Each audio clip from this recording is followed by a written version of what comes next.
네, 개 뜬금없지만 독일에 왔는데요. 직항 27만원에 홀린 듯이 구매 완료. 전면 USB랑 VOD는 안 되는 14시간짜리 비행이었는데 파병 갈 때랑 올 때 공중급유기만 2번을 타가지고 뭐 생각보다 버틸만 했던 것 같습니다. 물론 그래도 정신과 시간의 방인 건 변함없지만요. 프랑크푸르트고요. 여기 중앙역 앞에 숙소를 잡았는데 여기가 파닝시티라고 하더라고요. 그래서 오늘 숙소 잡고 시간이 좀 비어서 돌아다녀 볼까 합니다. 아까 실수로 정거장을 지나쳐서 중앙역을 못 가봤습니다. 오, 뭔가 20세기 기차역 느낌? 여기 이렇게 큰데 왜 이렇게 어두워? 참새는 방앗간을 그냥 지나치지 못한다. 한국에선 안 파는 맥랩이라는 커다란 스낵랩을 팝니다. 근데 제 입맛엔 스낵랩이 더 맞는 것 같고요. 비싸서 안 타는 기차 구경. 잠시 마인 강변을 둘러보러 왔습니다. 미안하지만 먹을 거 줄 건 없어. 한강은 오바고 안양천 같은 느낌이지 않을까? 뭐 배 지나간다. 아니 근데 마인강변이나 역 안은 존나 메이저한 곳이고 이제 여기를 따라가면 커닝시티라고.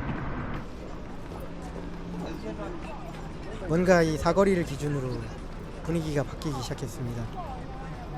행인들이 이상한 담배를 태우는데 대마 같더라고요.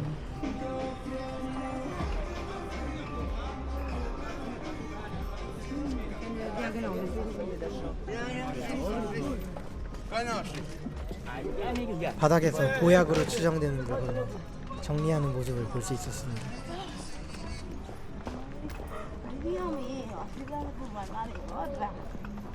제가 대마 냄새를 모르는데도 진짜 역하더라고요.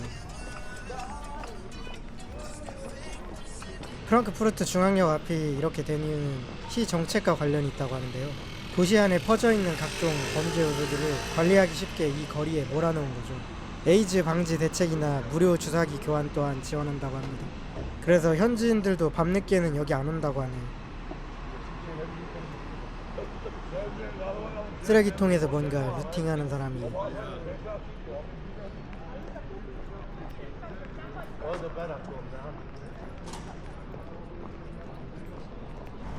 숙소 가격이 다른 지역 대비 싼 데는 이유가 있었다. 이제 그만 알아보겠습니다. 네, 일단 복귀를 했는데 제가 전에 사람이 제일 무섭다 했잖아요. 와, 돌아보는데 길바닥에서 마약 앰플 정리하는 거 보고 여기는 내가 감당할 수 있는 동네가 아니구나. 아니, 차라리 무슨 폐가나 심령 스팟 이런 데 가기는데 여행 오시는 분들 절대 늦은 시간에 돌아다니지 마십시오. 네, 그렇게 말해놓고 새벽 버스 타기 전에 아침을 먹을까 합니다. 기차 탈 건 아닌데 그래도 역 안이 밖에보다 안전하겠지. 아침으로 이 피자 같은 걸 샀습니다.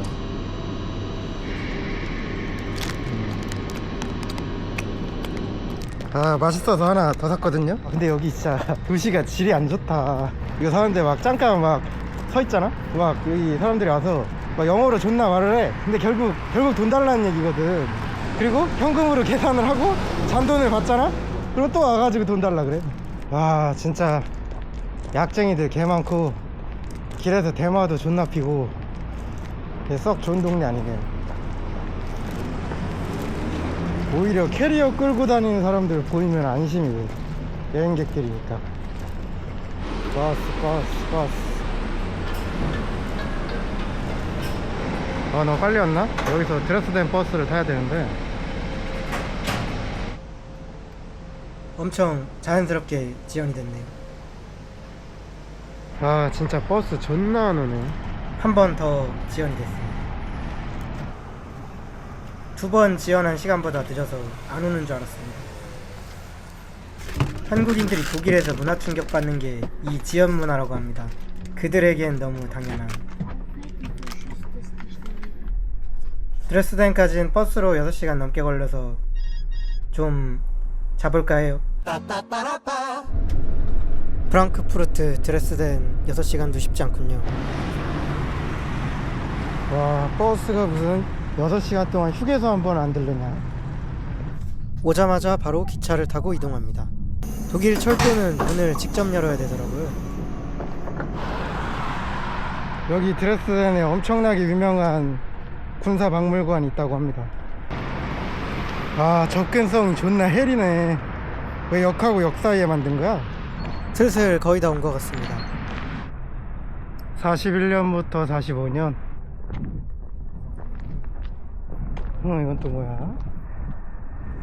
와, 진짜 크다. 오, 이게 다 뭐람?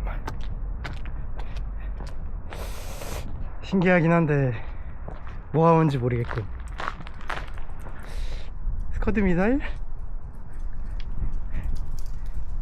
이건 배에 달려 있어야 되는 거 아닌가? AMB가 벤츠야. 뭔가 이건 60 같고 전투도자.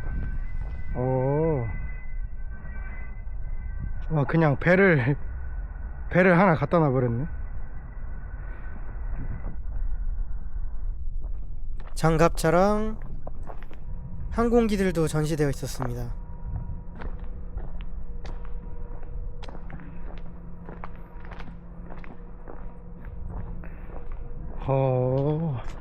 어디서 많이 본 대공포들이군요. 퇴역 기갑 차량들을 모셔놓은 것 같습니다. 탱크가 굉장히 작고 군사 역사 박물관이랍니다. 큰일 났군. 독일 잼민이들이랑 동선이 겹쳐버렸어. 잼민이들 표 끊는 동안 선수를 쳐보도록 하겠습니다. 이 전시관은 근대 독일군 복식이나 장비가 있었습니다. 일부러 좀 조명을 어둡게 했나? 옛날 영화에서나 보던 대포군요. 생각보다 꽤 넓습니다. 이것은 군용 자전거? 총기인데 그냥 전시되어 있네요. 모형인가? 독일군 어벤져스인가 봅니다. 전시 의도가 대체 뭘까요? 웬 열차포 모형이. 이게 포 한 발인 건가? 800mm? 다음 층으로 이동. 전쟁과 동물의 역사라고 합니다. 역사적으로 전쟁에 이용된 동물들의 박제가 있습니다. 생각보다 많은 종류의 동물들이 이용되었군요. 함정이나 참호에서 쥐를 잡던 고양이. 생각하시는 그게 맞습니다. 소련의 대전차견. 세계에서 가장 유명한 미대지망생. 연합군 노획 1순위 목표. 나치 군복입니다. 간지만 남았다는 나치 제복. 화염방 사기와 따발총. 리버레이터가 여기에? 오도방구랑 장갑차가 이래 작아도 되나 싶네요. 보자마자 뻘하게 터진 대전차 자전거. 전쟁 말기 차량과 연료가 부족해서 그랬답니다. 구석에 폭탄들이 매달려 있었습니다. 또 다음 층. 초상화 칼빵조차 역사의 흔적이군요. 근대 군악대 장비들인 것 같습니다. 크게 별거 없어서 옥상으로. 이 철골 구조물이 세계대전 때 폭격당한 드레스덴 시내를 가리킨다고 하긴 하는데, 철골 구조물 때문에 드레스덴 시내가 잘 안 보이잖아. 마지막 층의 주제는 드레스덴 자체라고 합니다. 대전 말기 폭격으로 무너진 드레스덴 잔해를 여기 전시했습니다. 현재 드레스덴은 전부 복구한 것이라고 하네요. 이제 다 돌았으니 나가보겠습니다. 딱 저 버스 보니까 오늘 독일 잼민이들 수학여행을 여기로 왔네. 아니, 현장학습이지. 3월인데 벌써 이렇게 덥냐. 와, 뭐하는 건물인지 모르겠는데 존나 유럽이다. 지도를 보는데 그냥 성당이래. 오늘 숙소까진 걸어서 가볼까 합니다. 가면서 유럽 마을 분위기를 느끼고 싶어서요. 근데 사실 건물 높이만 보면 증평이랑 여기랑 크게 다를 거 없거든. 아무래도 증평에 가스라이팅 존나 당했나봐. 이것도 보강천처럼 보여. 지나가는 데마다 신기한 건물이 또 하나씩 있어요. 와, 여기 무덤 밤에 오면 분위기 장난 아니겠는데? 근데 진짜 폭격으로 날아갔던 도시치고는 복원을 되게 잘한 것 같아요. 히로시마는 평화공원 외에 거의 흔적도 없는데 엄청 깔끔하게 날아가서 그런가? 뭐 먹을까? 잘은 모르겠는데 이렇게 뿌려 먹던데.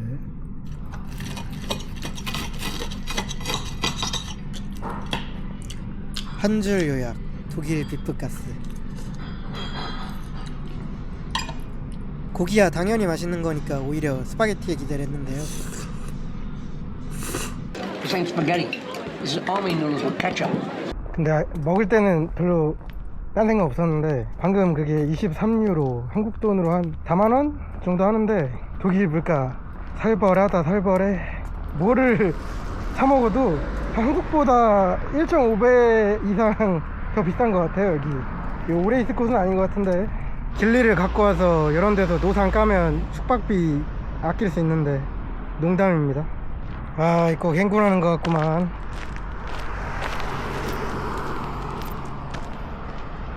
배낭이 너무 무거워. 역시 싼 이유가 있구나. 완전 닭장인데? 독일인 아저씨와의 어색한 침묵. 그렇게 새 아침이 밝았습니다. 원래 방이 2명밖에 없었는데 새벽에 풀방이 되더라고요. 밤늦게 계속 사람들이 들어와가지고.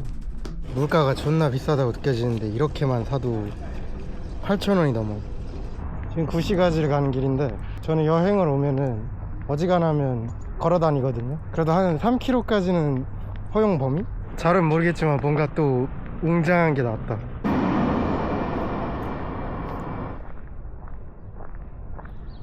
외국인들이 경복궁 보면 이런 느낌일라나? 오, 뭔가 쩔로 올라갈 수 있나 본데.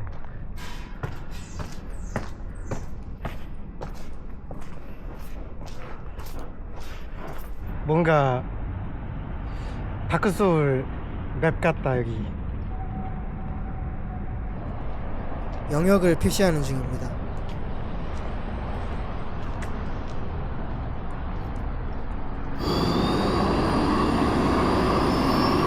이런 문화유산들이 세계대전 때 폭격으로 거의 다 날아가가지고 복원한 거라고 합니다. 포토 스팟이 참 많은 것 같습니다. 유명한 장소는 멀리 보이는 첨탑만 보고 걸어가도 대충 맞는다. 우리도 외놈들이 밀어버리지만 않았어도 서울에 이런 거 많았을 텐데. 이런 거 만드는데 얼마나 많은 건축가들이 갈렸을까. 여기 보면은 비교적 흰색이 있고 바렌색이 있는데, 좀 바렌 쪽은 폭격 때 안 무너진 쪽이고 흰색은 새로 복원한 거라고 하더라고요. 싱하형을 만나지 않게 조심조심. 어제는 저 멀리서 이쪽으로 건너왔는데 오늘은 쭉 돌아보려고 이쪽으로 가려고 해요. 와, 이거 꼭 행복한 왕자 같은데 가난한 사람들한테 제비가 금박을 나누어 줬대나 뭐래나. 어디가 입구인가. 독일어 못 읽겠는데. 어쩌구 학세의 절반. 돼지 정강이살 요리인데 독일식 족발이라고 보시면 될 것 같습니다. 감자 요리로 추정되는 탱탱볼. 식감이 꼭 감자가 아니라 똑같네. 껍질이 과하게 바삭한 것 같습니다.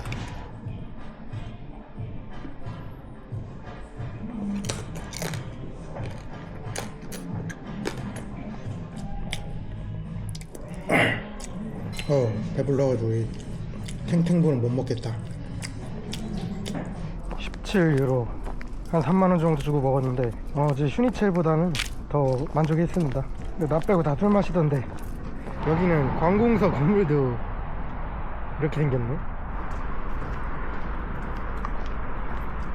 여기는 분명 유럽일 텐데 왜 보강천 나들이 나온 거랑 비슷한 느낌이 드는 걸까요? 마치 장미대교. 다시 다리를 건너서 돌아가고 있습니다. 아, 다시 역 쪽으로 되돌았네요. 여간 마트 구경. 뭔 피크닉이 이렇게 커? 어째 물보다 음료수가 훨씬 쌉니다. 이제 먹을 거 사들고 들어가는 중인데 이러니까 꼭 영해 마트에서 장 보고 가는 것 같은데? 이거 PX 봉투거든. 자, 닭장으로 다시 들어가자. 어제 여기서 주무신 독일인 아저씨는 가신 것 같고, 어제 밤늦게 들어온 2인조 그냥 아침에 나가가지고 늦게 들어오는 것 같더라고요. 그리고 이제 남는 시간에 편집을 좀 하려고 졸라 무거운 이 노트북을 외국까지 갖고 온 것입니다. 가방 무게 대부분은 이놈이지 않을까. 이제 닭장을 뒤로하고 버스를 타러 갑니다. 버스가 미리 와 있네? 버스로 국경을 넘을 수 있다는 게 참 신기하군요. 체크인 전까지 뭘 해야 되나? 일단 사람들이 많이 가는 방향으로 가면 대충 맞는다. 아, 여기가 스팟인가 보네. 사람들이. 저 타워 크레인이 좀 에반데?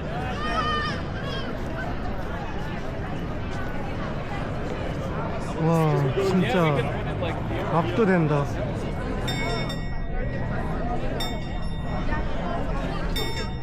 너무 큰 기대를 했나?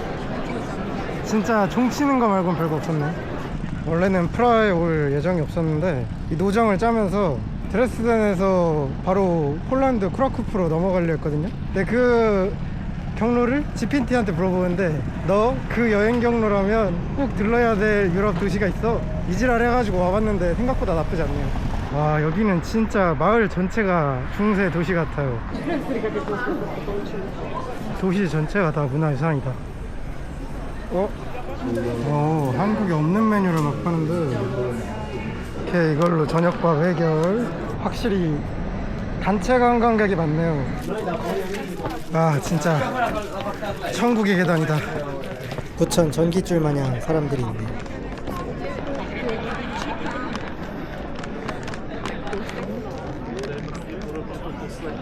여기가 한국 앞인데 백일 경비단 같은 친구들인가 봐요. 고생이 많네. 초소근무가 제일 힘든데. 저기 형님 근무 총 들고 쓰시는데? 뭐 왕궁을 개방해놨어. 근위병 둘에 무장 한 명이 펴인 듯하네요. 저쪽으로 사람들이 빨려 들어가는 걸 확인. 와, 신기하긴 한데 안에 입장료까지 내면서 들어가고 싶진 않은데?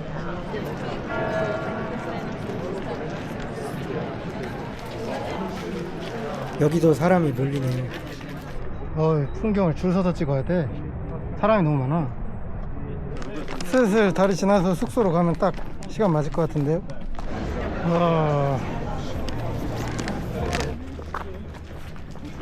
다리 양옆으로 조각상들이 늘어서 있는데요. 여기가 사람들이 제일 많은 것 같습니다. 왜 저 개만 반딱반딱 빛나지? 만지면 좋은 일이라 생기나 보네. 성인들의 조각상이라고 합니다.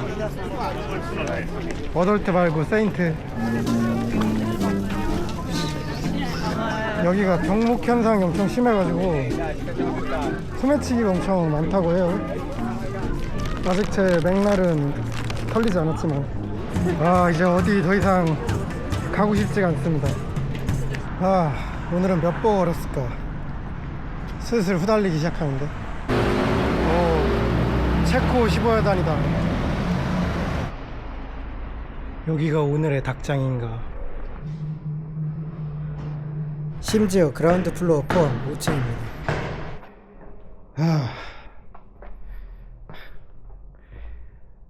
이 닭장도 누군가의 흔적이 또 있군. 자, 저녁 먹고 좀 쉴라 그랬는데 CPT가 계속 프라하에 왔으면 야경을 꼭 봐야 된다고 털어가지고 대체 어느 정도인지 한번 확인하러 왔습니다. 밤에는 불을 켜주나봐요. 전기세 많이 들겠다. 기대가 너무 크면 배신감도 큰 법이지. 전 여기까지. 이게 처음이자 마지막이 될 수도 있으니까 어떻게 또 보러 나왔는데 딜교 대실패. 숙소로 가는 길은 진짜 산 넘고 물 건넙니다. 뭔가 강변보다 여기가 더 웅장한 것 같은데. 어떻게 잔돈이 딱 맞아서 음료수를 샀습니다. 엘리베이터 고장난 거 깜빡이네. 어째 유럽 사람들은 다 야행성인가? 이 시간이 됐는데도 방이 없네. 프라하 중앙역 도착. 어제 돌아오는 길에 지형 정차를 했었죠. 여기서 8시 23분 폴란드 크라쿠프행 기차를 탈 건데요. 열차 종류가 많다 보니 원래는 매번 승강장이 다르다고 합니다. 다행히도 제가 타는 기차는 거의 원비 고정이라는군요. 기차가 벌써 들어왔네. 승강장 위치가 구석이라 뭔가 도토리가 된 것 같네요. 그러니까 역 매점에서 코카콜라 체리를 팔더라고요. 이거 이제 한국에서는 제로 아니면 못 구하는데, 도착은 빨리 했지만 빨리 열어준다고는 하지 않았다. 열차 소매치기 조심하라던데 짐이 존나 가난해 보이니까 상관없겠지? 드디어 열렸네. 4시간 경과. 유럽은 땅이 넓으니까 이동에만 영원한 시간이 걸립니다. 6시간의 이동 끝에 폴란드 크라쿠프에 도착했습니다. 여기도 꽤 도시구만. 숙소는 중앙역과 구시가지 사이에 잡았습니다. 오늘은 닭장이 아님. Piętro drugie. Second floor. 여기 엘리베이터가 진짜 신기한 게 Piętro trzecie. 이렇게 딱 Third 쓰고 floor. 졸라 오래 있다가 열리더라고요.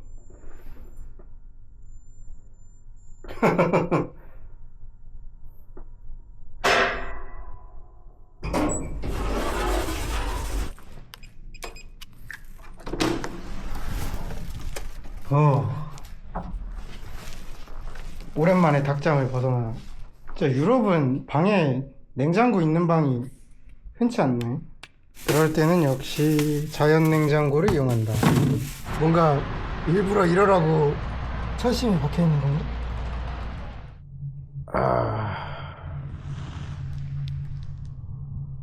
나가야 되나? 어제 식료품점에서 사과를 샀었는데, 와, 이 빛깔이 진짜 맛있어 보이더라고요. 데스노트에서 류크가 먹는 사과처럼. 여기도 구시가지를 안 볼 수 없겠죠? 어딜 가나 광장 앞은 사람이 많군. 고고고고고고. 뭔가 도시들이 슬슬 비슷한 것 같기도 하고. 네, 근데 생각해보니까 저렇게 홈이 빠져 있잖아요. 어쌔신 크리드에서 주인공이 막 이거 타고 저거 타고 끝까지 막 올라가던데, 잘만 하면 가능하겠는데? 동네 자체가 성당이랑 교회가 진짜 많습니다. 바벨성 발견. 솔직히 다른 건 모르겠는데 성은 또 안 올라가 볼 수가 없잖아요. 조졌다. 오전인데 벌써 더워. 뭔가 프라하에 비하면 높이가 좀 달동네 수준이네. 성 내부 광장입니다. 성 안에는 항상 쩌는 종교시설이 있군요.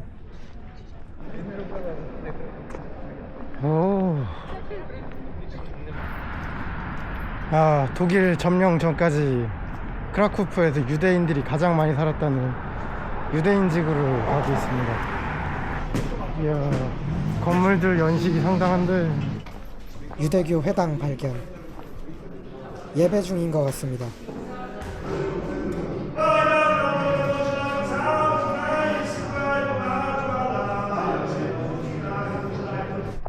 이 유대인 무덤은 입장료를 내야 들어올 수 있더라고요.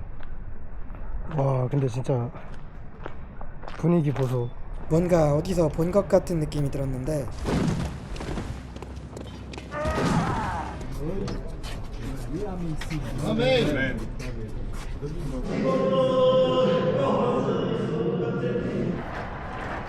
강을 건너서 가보겠습니다. 여기가 게토 광장이랍니다. 아까 그 유대인 지구가 독일한테 점령당하고 난 다음에 유대인들을 싹 다 이쪽으로 보냈다고 해요. 그리고 여기서 이제 아우슈비츠 가냐 마냐 처형도 여기서 하고 그런 장소라고 합니다.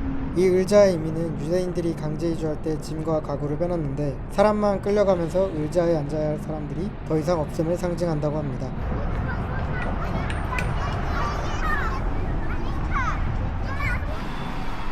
어? 사람들 졸라 많은데? 와, 이거 다 입장줄인가 본데?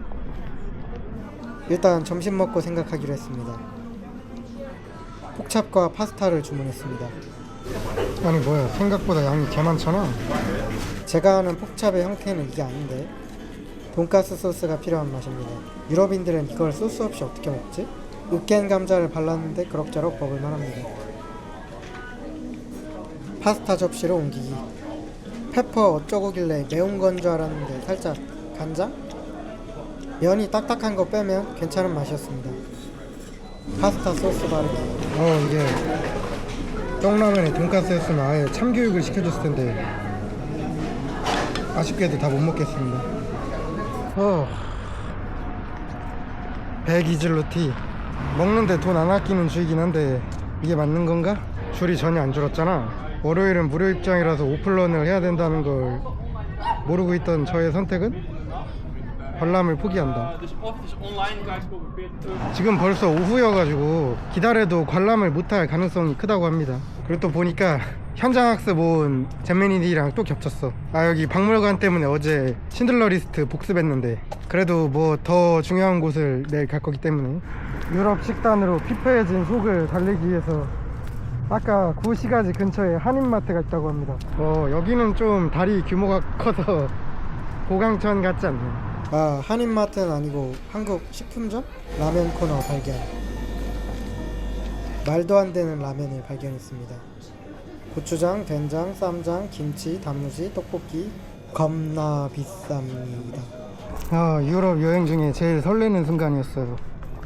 이제 숙소로 돌아갑니다. 오늘 하루가 이렇게 끝나는가. Second floor.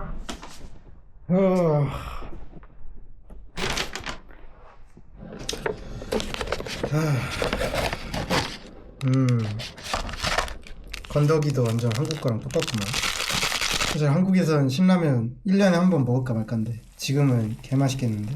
확실히 외국이라 그런지 비싸. 거기서 김밥도 팔더라고요. 외국인 알바생들이 만들어주던데 치즈를 뿌려주네, 신기하게. 예, 불고기 김밥입니다. 라면 되기 전에 맛이나 한번 볼까.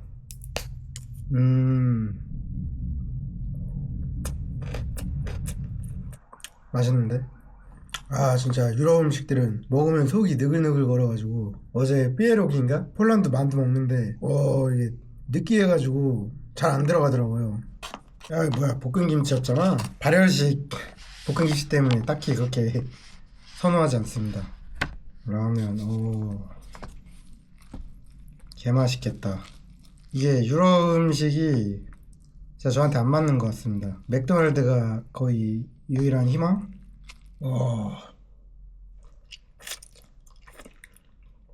햇반 하나 살 거 그랬네. 국물 말아먹었어야 되는데.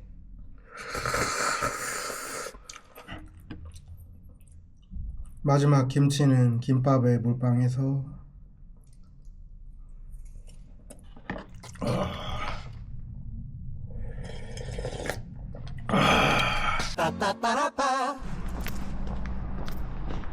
지금 새벽 5시인데 아우슈비츠 수용소가 있는 52행침까지 당일치기를 하러 터미널로 가고 있습니다. 개졸리네. 꼭 강화하는 날에 새벽에 낙하산 시르러 장정대 가는 것 같아요. 그때랑 똑같은 피곤함이야.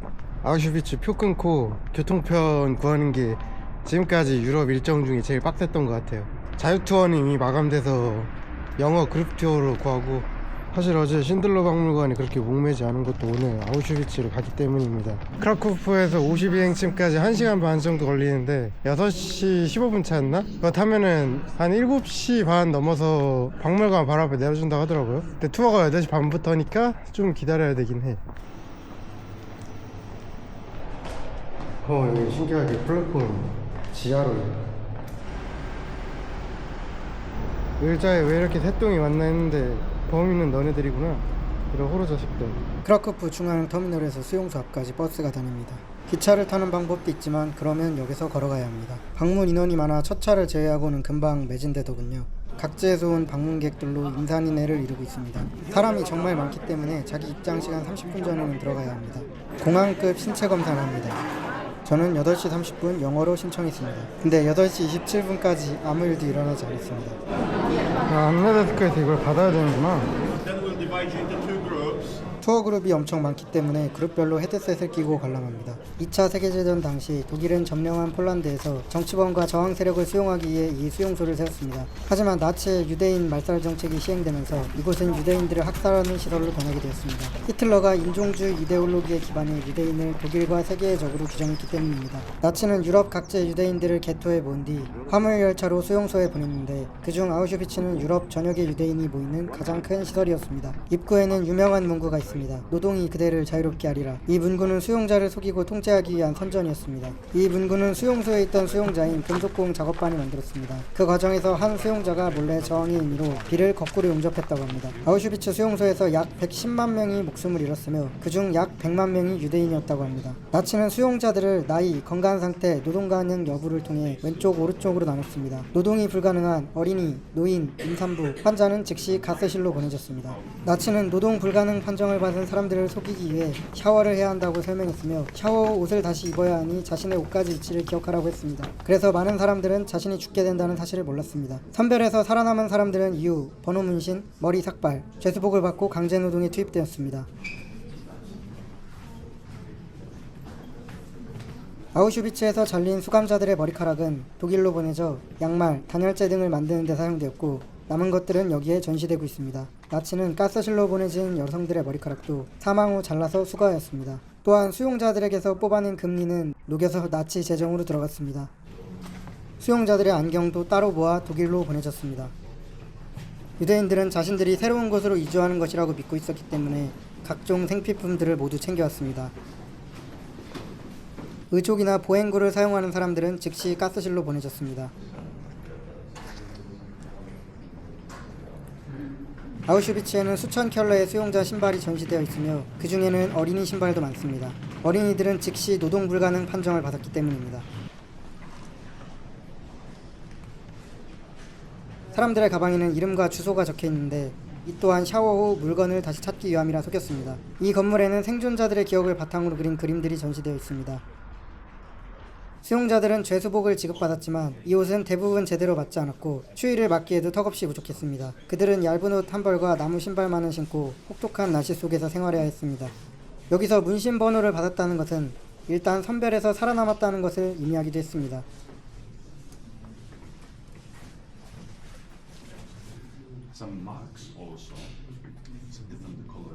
수감자들에게 제공된 음식은 묽은 수프와 빵 한 조각이 대부분이었고 많은 사람들이 굴줄임과 영양실조 속에서 강제노동을 해야 했습니다. 아우슈비츠에는 수용소 오케스트라가 존재했습니다. 이 음악은 수용소의 질서를 유지하기 위한 도구로 사용되었습니다. 이 건물에서는 생존자들의 수기가 전시되어 있었습니다. 아우슈비츠는 타 절멸 수용소에 비해 비교적 시설이 남아있었고 생존율이 높은 편이었기 때문에 오히려 그 악명이 널리 알려지게 되었습니다. 1수용소는 폴란드군 병영을 개조한 건물이었기 때문에 기존 시설도 일부 남아있었습니다. 반면 2수용소는 급격한 수용자의 증가로 화장실 시설이 매우 열악했습니다. 이 그림은 수용소에서 처형과 일상이 같은 공간에서 동시에 이루어졌던 현실을 보여주는 기록입니다. 이 사진들은 수용자들이 수용소에 등록될 때 촬영된 신원기록 사진입니다. 고된 수용소 생활로 얼굴이 변형되어 나치는 사진 촬영이 의미가 없다고 판단했습니다.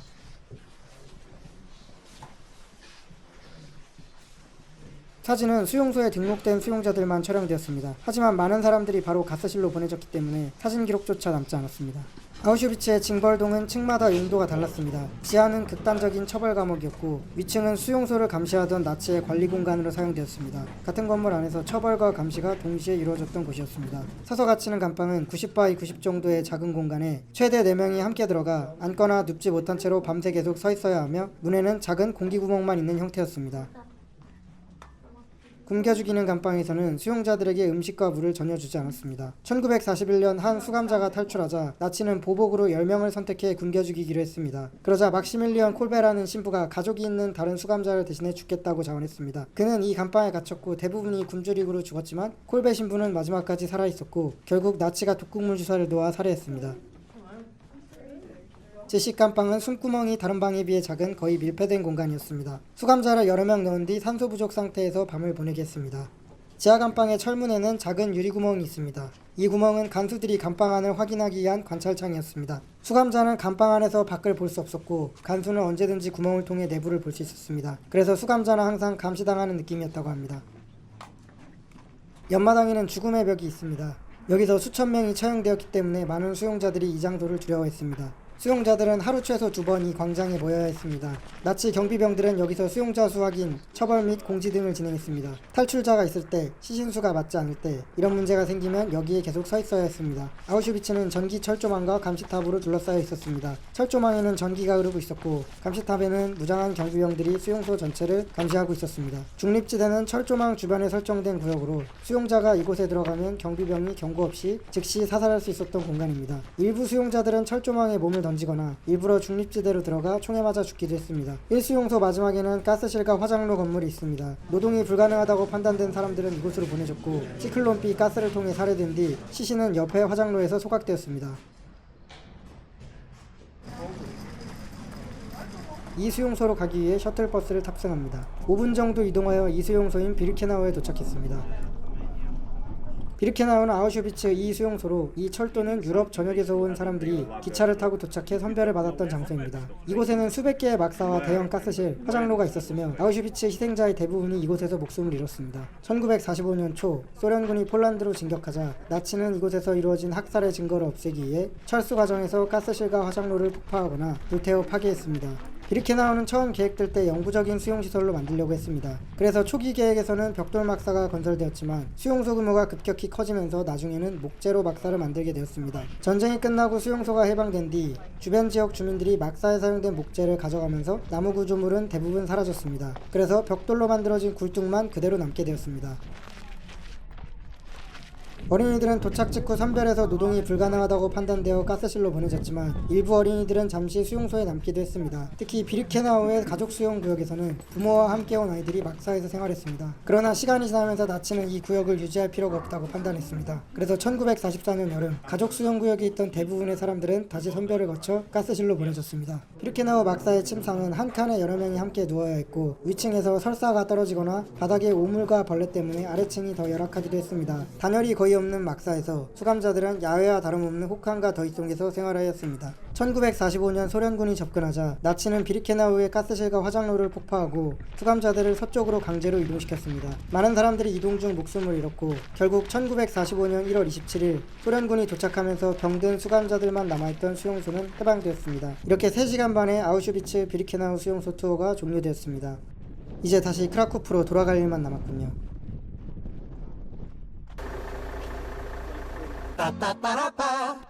오늘은 새벽 2시 버스를 타고 베를린에 가야 됩니다. 9시간 정도 걸릴 것 같아가지고 일부러 야간 버스로 잡았습니다. 뭐 사람도 없겠지. 경찰차인가? 경찰차가 여기 있다는 건 치안이 안 좋다는 거 아니야? 따지고 보면 어제랑 4시간밖에 차이 안 나는데 확실히 1시 반은 좀 쫄리는데 개졸리다. 차라리 버스에서 기절했으면 좋겠다. 일단 바로 기절했습니다. 오줌 마려워서 깼는데 플릭스버스에는 화장실이 있다는 걸 아시나요? 비행기 화장실 수준으로 작긴 한데 나름 괜찮습니다. 초장거리 노선이 많아서 그런 듯합니다.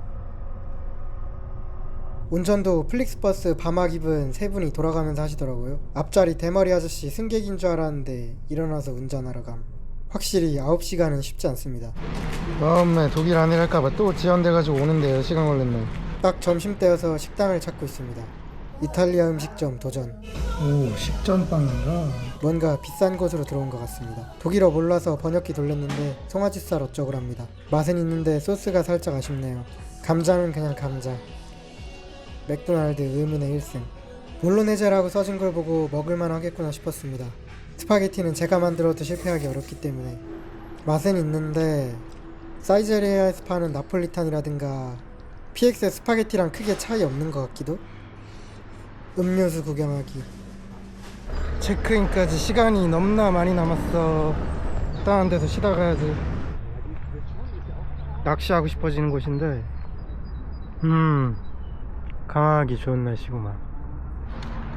시간 좀 때우면서 오늘 갈 숙소 리뷰링인데 안 좋은 얘기가 엄청 많더라고요. 심지어 무슨 10년 전에 살인사건도 있었대. 아니 뭐 그런 건 딱히 개의치가 않는데 이게 리뷰들이 뭔가 그냥 넘기기에는 신경 쓰이는 게 좀 많아가지고 그냥 단순히 버스터미널에서 제일 가깝고 싸서 고른 건데 불안하잖아. 학생들에게 그런 짓 하지 마세요. 어떤 방에는 세면대도 없고 샤워실은 꿈도 꾸지 마세요. 화장실에 노숙자가 샤워 커튼을 치고 자고 있었어요. 뭐야 이거. 두 남자가 샤워실에서 성관계를 하고 있었어요. 어떤 학생들은 샤워조차 하고 싶어 하지 않았습니다. 긍정적인 후기는 이해할 수 없습니다. 선생님들께 진심으로 말씀드리건데 이런 짓은 하지 마세요. 노숙자들, 복도에 있는 벌거벗은 노인들.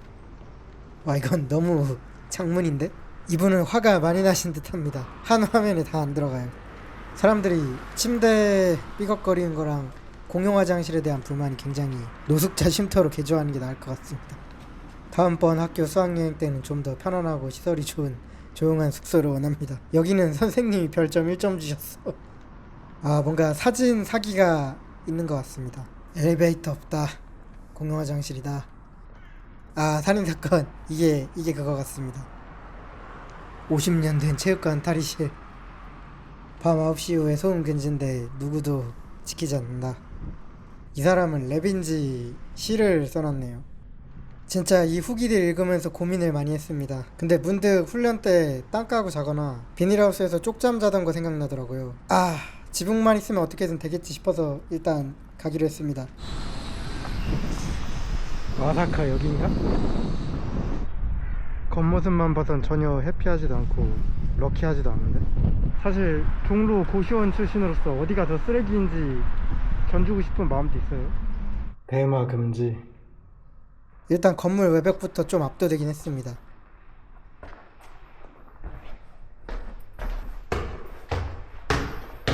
이 문 위치라면 왼쪽부터 터는 게 낫겠군. 사람이 거주하는 적이 있는데 외출한 것 같습니다.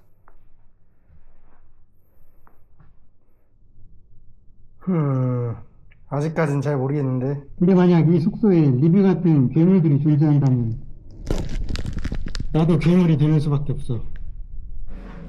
아니 근데 샤워장이 너무 열악해. 진짜 막 화장실 가다가 누구 샤워하고 있으면 당황스러울 것 같아. 근데 군생활을 오래 해서 그런가 위화감을 못 느꼈는데 화장실이 되게 당연한 듯이 공용이네요. 휴지가 없네. 그러고 보니까 그런 리뷰도 있었지. 여기 샤워 커튼을 걷어보니까 노숙자가 자고 있었다고. 맥도날드는 신이며 햄버거는 신의 사도이다. 한국에서 안 파는 맥립을 시켜봤습니다. 이게 그렇게 맛있다던데? 소스가 폭립 소스 같아서 맛있긴 하더라고요. 근데 패티는 뭔가 좀 구리게 느껴졌습니다. 존나 맛있어지는 걸 방지하기 위해 균형을 맞추는 느낌. 오늘도 한 끼 해결.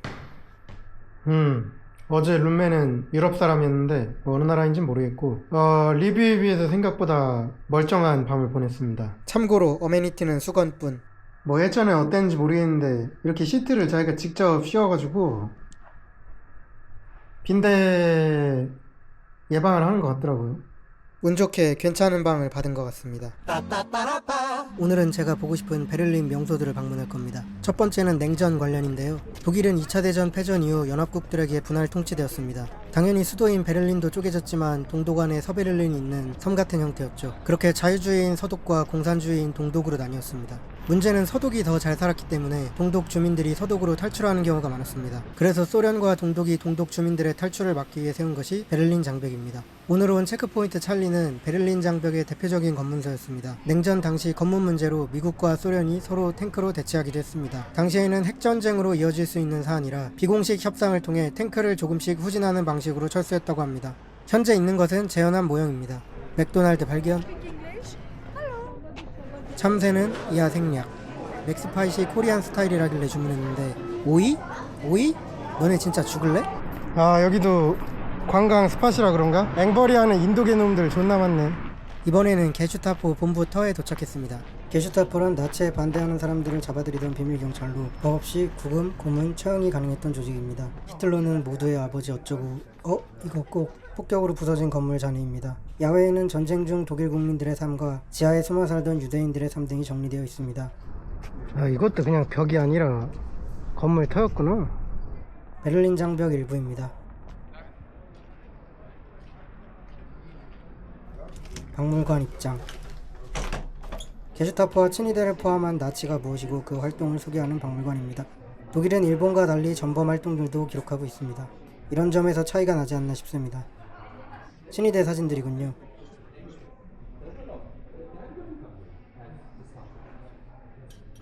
날짜미상의 단체 사진, 친위대 조직도, 시기별로 굉장히 잘 정리되어 있었습니다. 시청각 자료도 있습니다.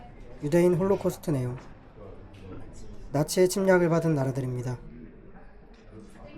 패전 후 체포된 게슈타포 고위층들과 하인리히 힘러의 시체 사진. 확실히 교육적인 곳이라 단체 관람객들이 많았습니다. 이제 다음 장소로 이동. 뭔가 살짝 무서운데? 스크린도 없는데 누가 밀면 죽는 거 아니야? 아직 원형이 남아있는 베를린 장벽 감시탑을 보러 왔습니다. 얼마나 크게 만들어 놓은 거야? 어디 있는 걸까요? 벽을 따라 이동하니 끄트머리가 보였습니다. 근데 저거를 위에서 볼 수 있게 해놔야 되는 거 아니야? 라고 생각했는데 구석에 이렇게 길이 있네.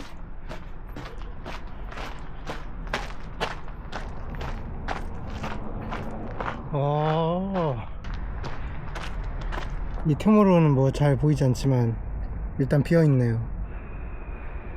야, 감시탑 살벌하다. 여기 이렇게 전망대가 있었다니.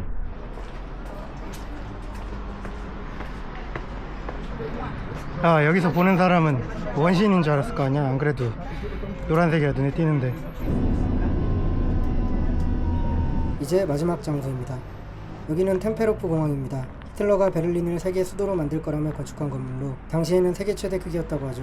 템페로프 공항은 서베를린에 위치해 있었는데 1948년 소련이 서베를린을 말려주기려고 도로와 철도를 차단했을 때 미국과 영국을 중심으로 항공기를 통해 약 1년간 서베를린에 물자를 공급한 베를린 공수작전이 있었던 공항이기도 합니다. 당시 약 3분 간격으로 비행기가 뜨고 내렸기 때문에 사고로 숨진 인원만 100명이 넘는다고 하죠. 아, 저기가 관제탑이었나 보네. 지금은 다 잔디를 깔아놔서 활주로 그 느낌이 없네. 현재 공항 청사는 견학 및 행사용, 활주로는 시민공원으로 이용되고 있습니다. 아, 더럽게 넓네. 그야 공항이니까. 아니 근데 진짜 운동하기 엄청 좋은 곳이다. 특전사들 이런 데 풀어놓으면은 입에 거품 물 때까지 운동 존나 할 텐데. 뭐 하는 곳인지 감도 안 오네. 뭐 랩보대 좀비 나올 것 같아. 3분의 2 정도 도는 것 같은데. 아, 그래도 내부를 아직 사용은 하는구나.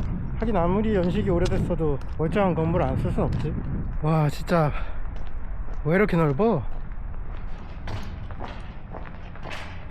아, 여기가 원래 공항 정문인가 보네. 가이드가 있어야만 안에 들어갈 수 있다고 합니다. 베를린 공수작전 기념비랍니다. 오늘 보고 싶은 건 다 봤기 때문에 이제 복귀를 하도록 하겠습니다. 왜 이렇게 빵빵거려? 진짜 개 소름인 게 지금 싹 다 보이는 게 공항 건물이야.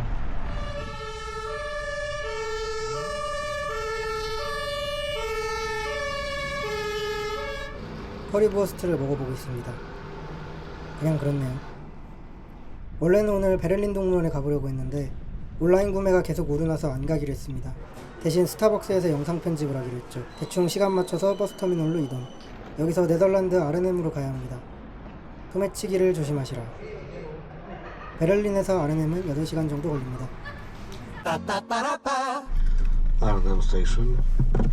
새벽 4시 40분 아르넴역에 도착했습니다. 설마 새벽에 역을 그냥 닫아놓을 줄은 몰랐는데. 해 뜰 때까지 어디 있어야 되지? 아니 근데 왜 이렇게 허술해? 이거 맘만 먹으면 들어가는 거 진짜 별거 아닐 것 같은데. 다행히 5시에 연애 레전드 동전을 넣어야 문이 열리는 건가? 역 구조가 좀 특이하네요. 내일 새벽 이 시간쯤에 또 여기서 버스를 타야 되는데, 그래가지고 미리 지형정차를 통해서 휴식 스팟을 찾아야 됩니다. 다행히 이 동네는 치안이 좀 좋은 것 같긴 한데 일단 또 저녁에 비가 내릴 수도 있으니까. 그리고 지금 유럽이 날씨가 꽤 쌀쌀합니다. 한국보다 추워요. 이미 누군가에게 검증된 명당 발견.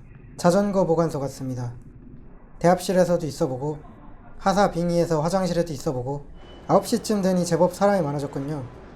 그래도 여기에 짐 맡기는 데가 있어. 다행이네. 비 오는 날에 가방까지 메고 다니려면 진짜 힘든데. 아니야, 참자.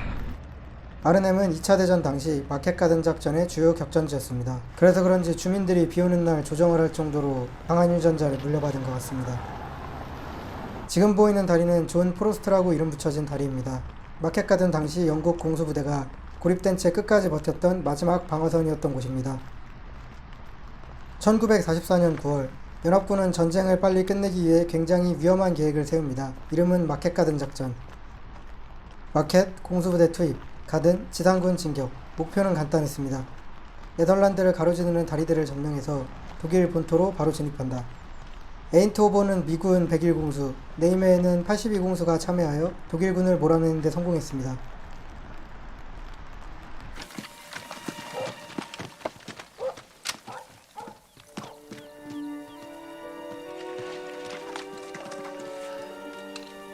Okay, hold your fire.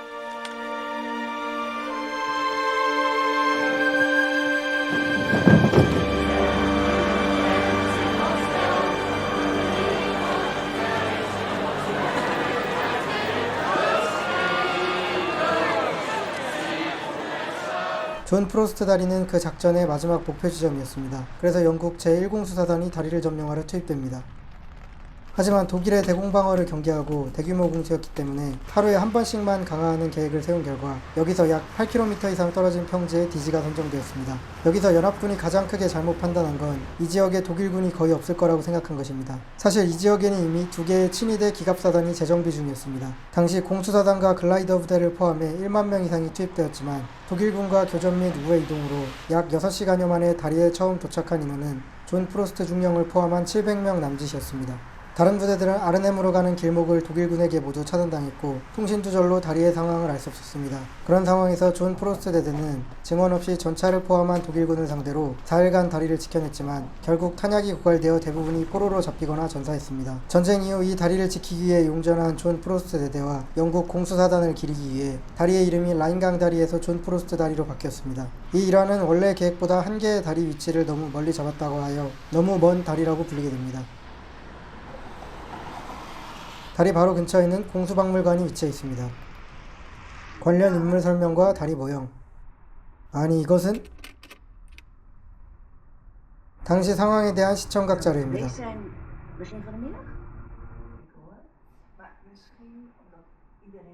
다리 밑에서 발견된 스텐 기관단총 조각. 지하에선 당시 전황을 보여주는 짧은 영상을 틀어줍니다. 기념품 판매 중. 아직 들러야 될 때가 또 있어요. 오스터비크 지역으로 버스를 타고 이동합니다. 여기에 공수부대 추모비와 당시 현장 지휘소를 개조한 박물관이 있습니다.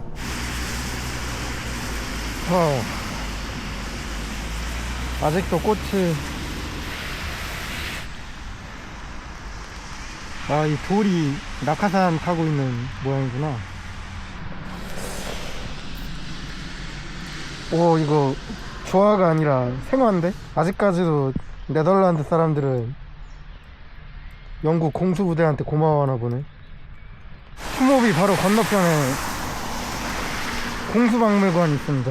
이 건물은 원래 호텔인데 당시 현장 지휘소로 쓰였고 지금은 박물관으로 개조되었습니다. 입장권을 사고 오디오 가이드를 챙깁니다. 부대원들의 훈장과 그 훈장이 뭔지 알려주는 디스플레이. 당시 화문이던 오도방구. 각종 화기들이 전시되어 있습니다. 독일군 장비, 자유 폴란드군, 영국군 강화복장. 무장 강화 방식 살벌하네요. 시청각실에서는 입장료가 유료여서 그런지 아르넴 공수박물관보다 고퀄로 당시 전황을 상영해주고 있습니다. 리뷰에서 호평이 자자했던 공수부대 체험입니다. 문이 자동으로 열리며 입장하는 방식으로 관람형 체험을 제공합니다. 들어가서 내부에 앉으면 되는데 당시 글라이더 침투를 재현하고 있습니다. 그래서 낙하산은 필요 없습니다. 좀 비행하는가 싶더니 모스터피트 벌판에 하드랜딩을 꽂아버립니다.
그렇게 체험이 끝납니다. 되게 잘 만들었다 박물관. 여기 돈 받을 만하네. 이야, 살기 좋은 시골 마을이구만. 부자 동네인가? 아씨, 다시 비 온다. 생각보다 너무 멀어가지고 당황스럽습니다. 난 뭐 닫아놨나 싶었는데 열리네. 여기도 꽃들이.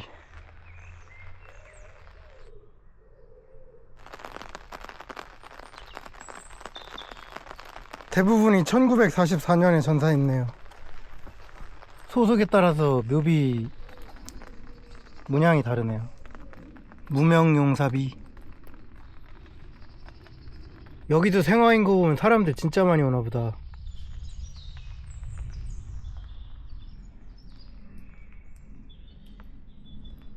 네, 이렇게 존 프로스트 다리, 공수박물관, 공수부대 묘지 세 군데 아르넴에서 돌아봤는데 오늘 일정은 끝났고 이제 큰일 난 건 여기서 버스 탈 때까지 13시간이나 더 있어야 된다는 거예요. 한국처럼 PC방이 있는 것도 아니고 24시간 매장이 있는 것도 아니고 비까지 내려가지고 밤에 싸돌아다닐 수는 없을 것 같은데. 일단 와이파이 터지는 맥도날드에서 최대한 시간을 때워보고 맥도날드 문 닫는 시간에 어제 점 찍어둔 휴식 스팟이었습니다.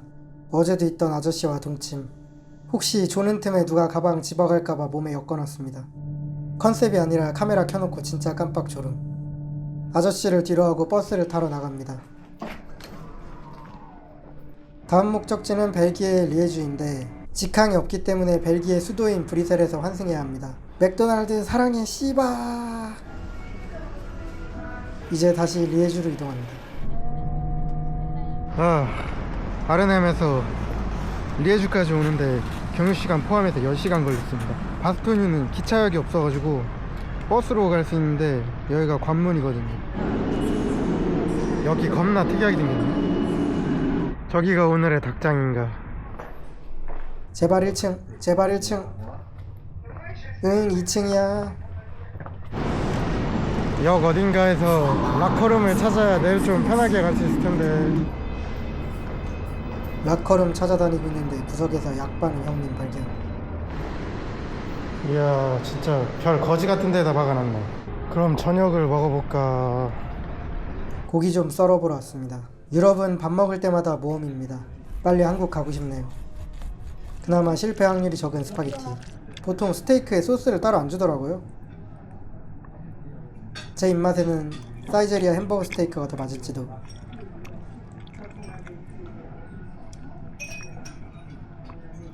스파게티는 딱 예상했던 맛이었습니다. 무난무난. 스파게티 소스로 스테이크 긴급 처방을 해봅니다. 유럽 음식은 저한테 진짜 안 맞는 것 같네요. 스파게티 맛집이네. 내일 식량 구하러 마트를 정찰합니다. 딸기 맛있겠다. 야, 진짜 역 근처도 또 밤 되니까 살벌하구만. 와플 포도리에게 끌려가는 노숙자 아저씨로 하루 마무리. 아, 피곤하다. 새벽같이 일어나 바스토니아행 버스를 탑승합니다. 오전 강화에서 버스 타고 가는 느낌이군요. 원래 이 지역이 좀 춥다지만 아직도 눈이? 네, 여기는 바스토뉴 북쪽의 노빌이라는 곳이고요. 이제 여기서부터 바스토뉴 쪽으로 내려갈 건데, 왜 버스에서 중간에 내렸냐면은 바스토뉴 위쪽에 이지중대 폭스홀이라는 참호가 있는데 그 근처에 있는 포이마을까지는 버스가 안 서더라고요. 그래가지고 그나마 제일 가깝게 서는 데가 여기여가지고 여기서부터 내려가려고 합니다. 와, 미군이 해방했던 곳이라서 성조기가 걸려있네. 아, 근데 바스토뉴가 있는 이 아르덴 지역 자체가 고원이어가지고 바람도 많이 불고 기온도 딴 데보다 낮다고 하더라고요. 그래서 실제로 지금 좀 춥습니다. 진짜 완전 컨트리네요, 컨트리. 사람 다니는 길이 있어서 다행이다. 원래 버스 타고 바스토뉴에서 내려가지고 자전거 빌린 다음에 돌아다니려고 했는데 하필 또 오늘 월요일인데 월요일엔 자전거 대여서 문 닫는다고 하더라고요. 제가 이렇게 재수가 없습니다. 근데 도보로 이지중대 참호까지 가려고 해도 북쪽으로 올라왔다가 다시 버스 때문에 어차피 돌아가야 되는데, 그럴 바에는 어차피 박물관은 10시에 여니까 지금 2시간 정도 남았거든요. 차라리 위에서부터 폭스홀을 먼저 찍고 내려가면 아, 박물관 개장 시간 되겠구나, 그렇게 생각을 해서 뭐 조금 힘들지만 도보로 위에서부터 닦고 내려가려고 합니다. 가면서 어제 산 딸기 먹어야지. 아, 딸기 알이 진짜 크네요. 뭔가 이제 좀 마을 같아 보이는 것들이 나오기 시작했네요. 그냥 보면 총구석이지만 사실 여기가 그 유명한 스피어스 돌격신이 있었던 마을입니다.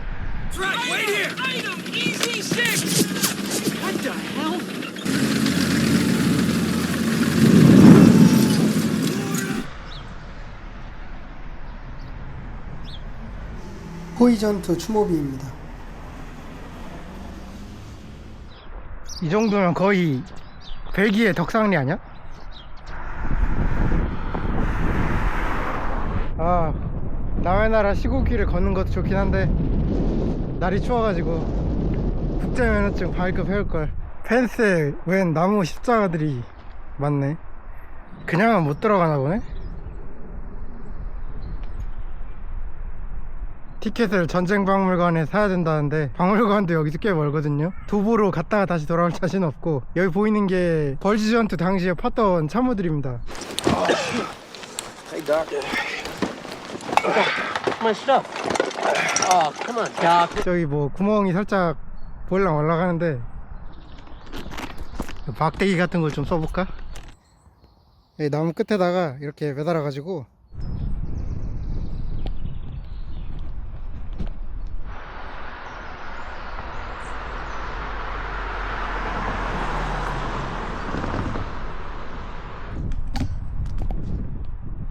방금 차 지나갔는데 미친놈인 줄 알았을 거 아니야. 그냥 가긴 아쉬우니 주변을 더 정찰해 봅니다. 근데 근처 숲도 거의 다 참호의 흔적이 있는데 저쪽만 보존을 더 해놓은 것 같아요. 와, 여기 이게 다 있구나.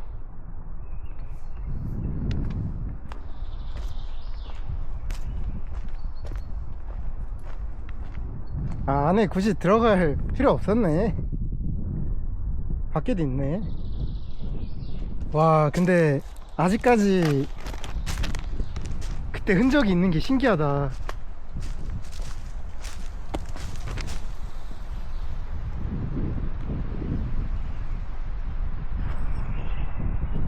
근데 가만 생각해보면은 백마산도 옛날에 선배님들이 파놓은 구덩이 그대로 남아있어가지고 특수전 할 때 가끔 활용하거든요. 새로 땅 따기 힘드니까. 비 오는 날만 아니면은 그 부분 다시 까도 꽤 쓸만하던데.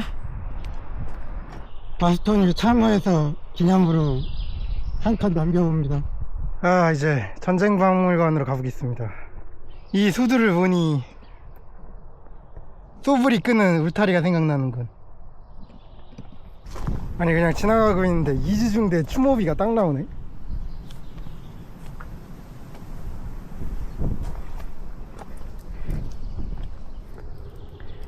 유진 잭슨, 후블러. 원래 처음에는 바스토뉴를 건너뛰려고 했었어요. 교통편 문제 때문에. 여기가 기차가 안 오는 데여가지고 버스로 먹을 수 있는데 또 직통도 없어서, 그러니까 어제 리에주를 무조건 거쳐야 되는데, 그래가지고 아르넴 이후에 바로 프랑스로 넘어가려다가, 원래 아르넴에서 프랑스 칸까지 얼마더라? 한 10만원? 그 정도면 갈 수 있는데 갑자기 20만원이 된 거예요. 그래가지고 20만원이면은 그냥 바스토뉴까지 갈 교통비 나오겠는데? 싶어가지고 바스토뉴를 또 오게 됐습니다. 아니 진짜 길만 보면은 무슨 덕상리나 남찰이 지나가고 있는 것 같아. 와 진짜 전신주 실화인가? 제가 장담하는데 여길 걸어서 오는 사람은 흔하지 않습니다. 전쟁박물관 옆에는 마르다손 기념비가 있습니다. 벌지 전투에서 싸운 모든 미군을 기리는 기념비입니다. 위험해가지고 안에 못 들어가게 막아놓은 것 같아요. 아, 미국 도시 이름들이 다 위에 새겨져 있네. 메릴랜드, 미시간, 미네소타, 미시시피, 미주리. 그럼 박물관 입장. 꽤 규모가 큰 곳입니다.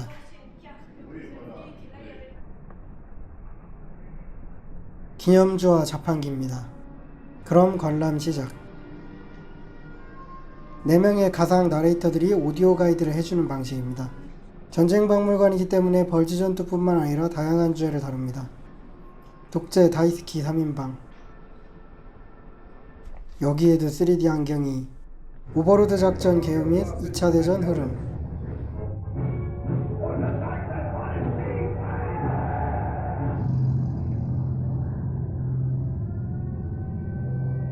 박물관답게 전시품들이 있고, 여기서도 또버레이터, 불곰 형님들 장비, 외놈들 장비, 부채는 뭐냐? 그 밖에 각 나라별 장비들이 전시되어 있었습니다. 참전용사들 사진, 지하로 이동.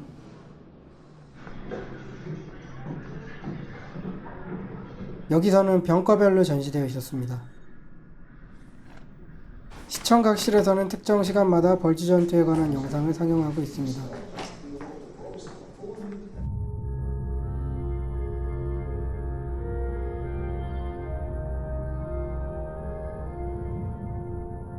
여기서는 진짜 관통된 전차를 전시하고 있었습니다.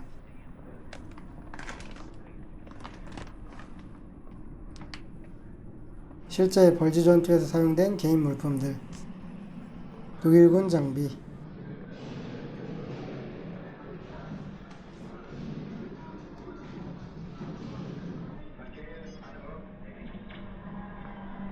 여기는 1945년을 살아낸 세대에 대한 전시라고 합니다.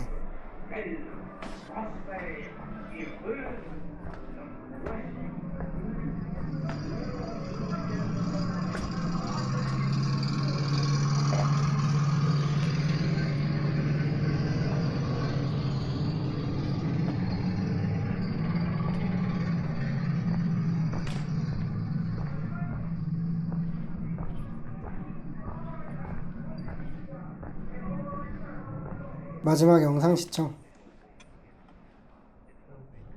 나오다가 발견한 P-51. 이제 볼 건 다 본 것 같은데? 나가는 길에 기념품 판매점이 나옵니다.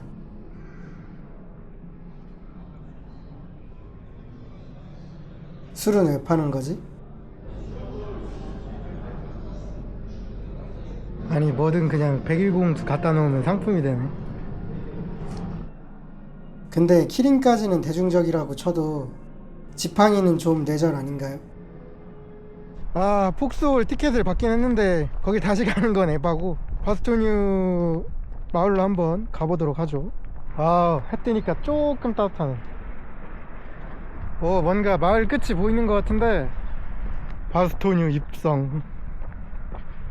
진짜 굉장한 시골이잖아. 증평도 기차역은 있다고. 와, 여기 밴드 오브 브라더스 나오는데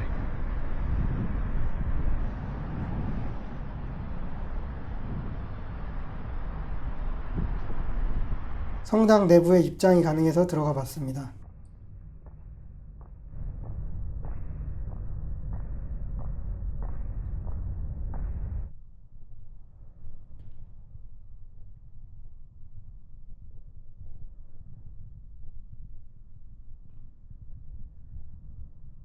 드라마에선 폭격당한 걸로 봤는데 복구한 건가? 어느새 점심시간이 되었네요. 오늘 점심은 케밥으로 도전하였으나 그저 그랬습니다. 점심을 먹고 맥컬리프 광장에 도착했습니다.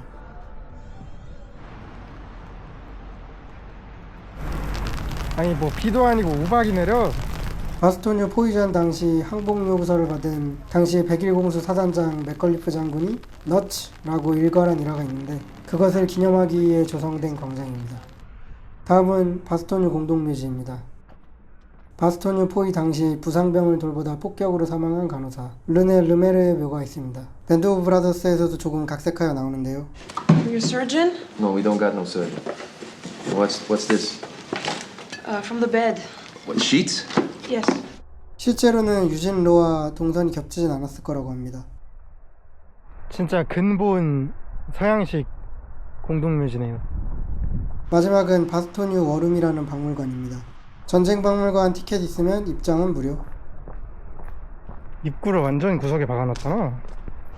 사실 전쟁 박물관을 관람했으면 굳이 올 필요는 없는 것 같습니다. 장비들도 일부 겹치거든요. 공중제보급 화물, 대전차포 비교, 전시 방식이 좀 특이하네요. 지하실에서 영상 좀 봐주고 수상하기 짝이 없는 방을 지나면 실제 사용된 장비들이 전시된 방이 나옵니다.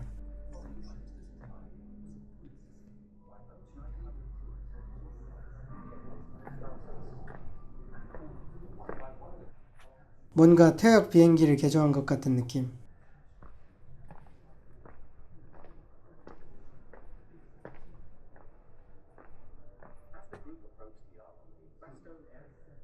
추락한 비행기에서 뗀 것 같은 하부 터렛.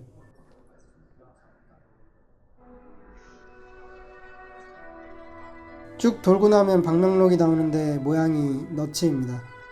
어김없이 나오는 기념품 판매점. 그리고 그 독수리. 아 이제 볼 건 다 봤으니까 리에주로 돌아가야 될 것 같습니다. 해가 이렇게 쨍쨍하게 떠 있는데 비가 오다니 여우비라고 하죠. 근데 오늘 좀 과하게 일찍 나온 것 같긴 하네. 지금 돌아가도 3시인데 내가 생각보다 발걸음이 빠르구나. 아 다시 역 앞에 왔는데 이제 2시까지 뭐하지? 역 앞에 그지들이 너무 많아가지고 1시까지만 또 있기로 했습니다. 아마 이게 더 싸게 먹힐 거야. 와 진짜 씻고 눕자마자 기절했네요. 역시 바스토뉴에서 걸으면서 쌓은 데미지가 상당했던 거야. 이번 버스는 파리를 경유해서 프랑스 칸까지 갑니다. 이쯤 되면 플릭스버스 VIP.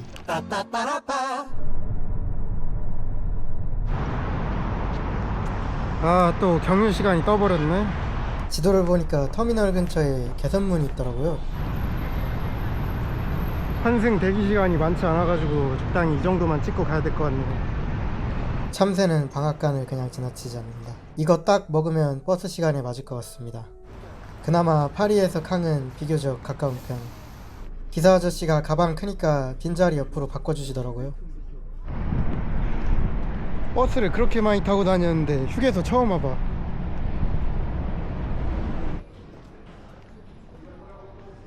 규모는 덕평휴게소와 비슷했습니다.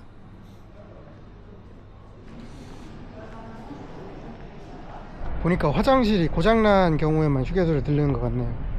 아저씨가 프랑스어로 말해가지고 언제까지 오라는지 모르니까 일단 타야겠다.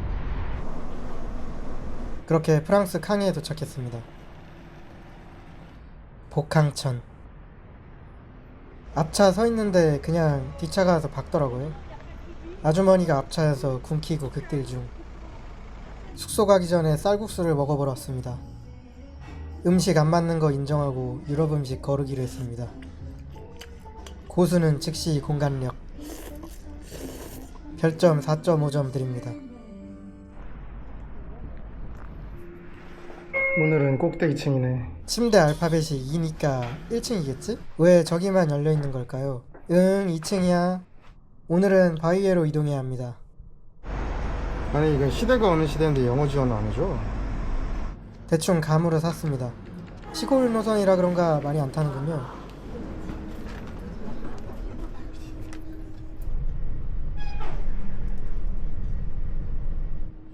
검표를 통과한 걸 보니 잘 샀나 봅니다.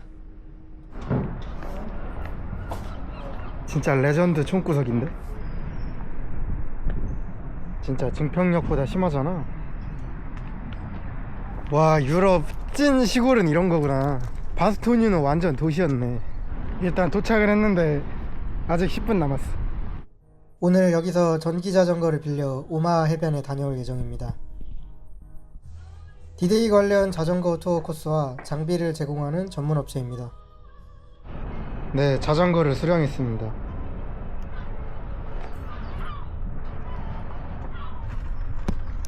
시골길에서 자전거 라이딩이라니 나름 낭만인가?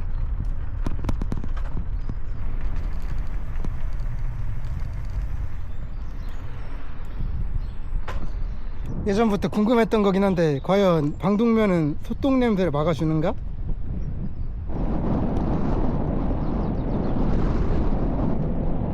근데 생각해보니까 정화통 안 꼈잖아. 근데 소똥 냄새가 안 나. 고무 때문인가? 플라시보였까?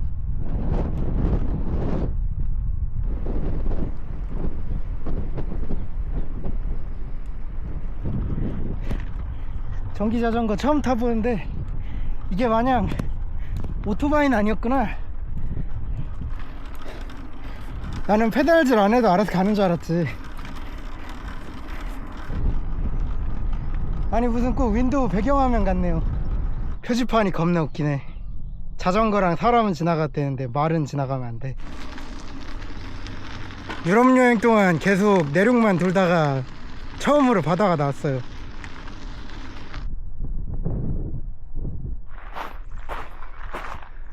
와, 지나가다가 들렀는데 진짜 완전 근본 성당인데? 교회인가? 계속 타다 보니 해안에 닿았습니다.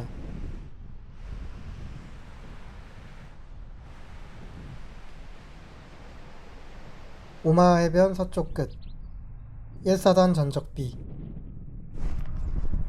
아니 이것은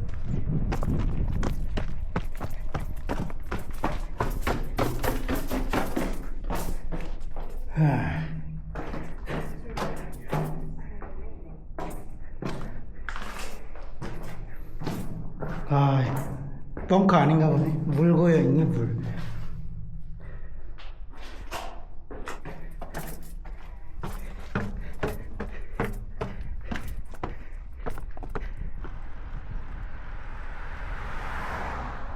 그렇게 오버로드 박물관에 도착했습니다.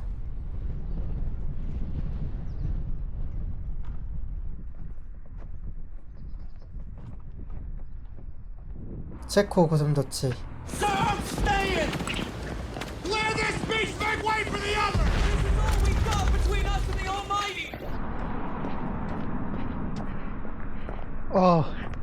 조립교 진짜 끔찍하다.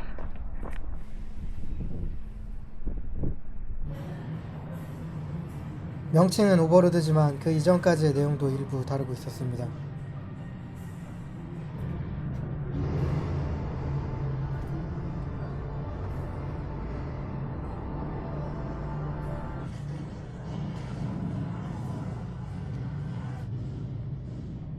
실내 장비 전시 규모로는 지금까지 들른 박물관 중 최대였습니다.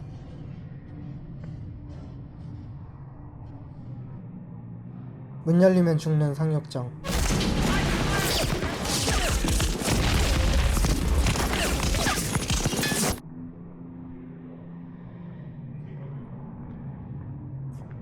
우연일 수도 있지만 오늘 관람객들은 모두 덜렁.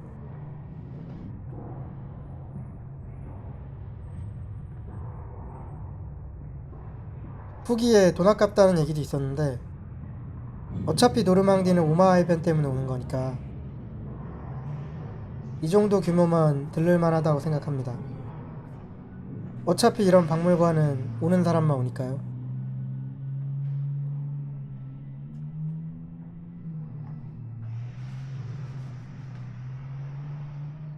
확실히 미군 장비 전시가 많군요.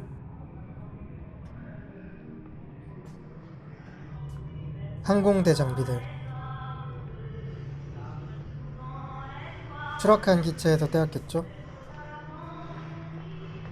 국룰의 참전용사 사신들을 지나면 마지막 전시장이 나옵니다. 이어지는 기념품 판매점. 전 연령에게 어필하는 100일 공수.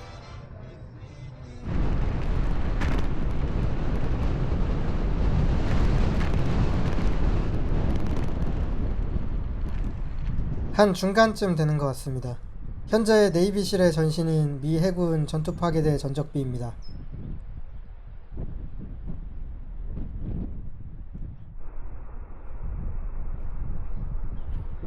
역시 노르망디답게 성조기가 펄럭이고 있군요.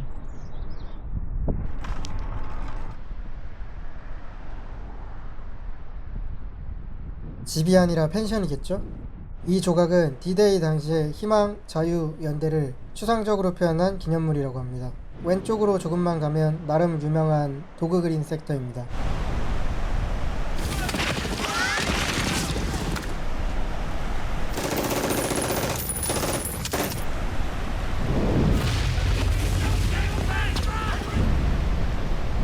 We stop the bleeding! We stop the bleeding!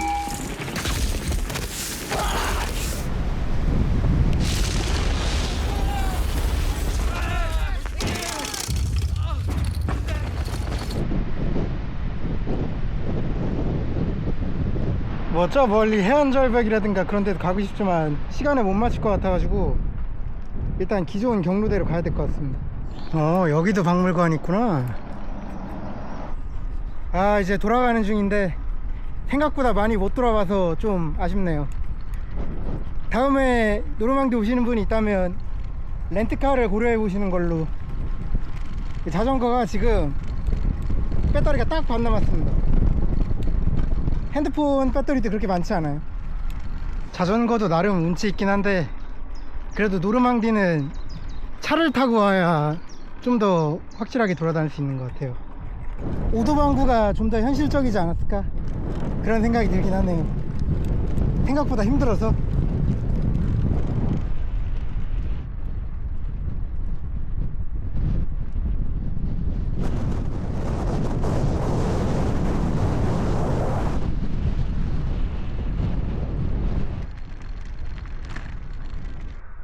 여긴 뭐람? 꼭 중세 있는 집이잖아. 겁나 문화유산처럼 생겨가지고. 사유지야? 밤에 오면 진짜 무서울 만한 곳이네. 여기 까마귀도 계속 울고.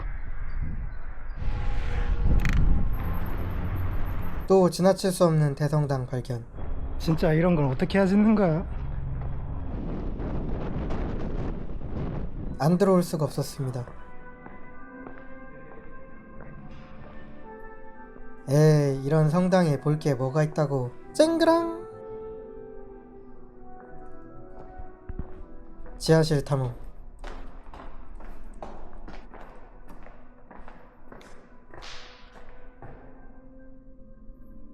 자동으로 경건해지는 곳이군요.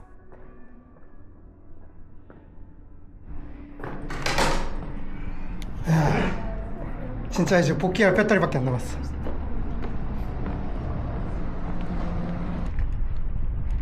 생각보다 빡세네. 반납은 스무스하게 끝났네요. 저 딱 표 사고 있으니까 기차 가버렸어요. 진짜 재수 존나 없네. 오늘은 파리를 경유해서 이탈리아 밀라노로 갑니다.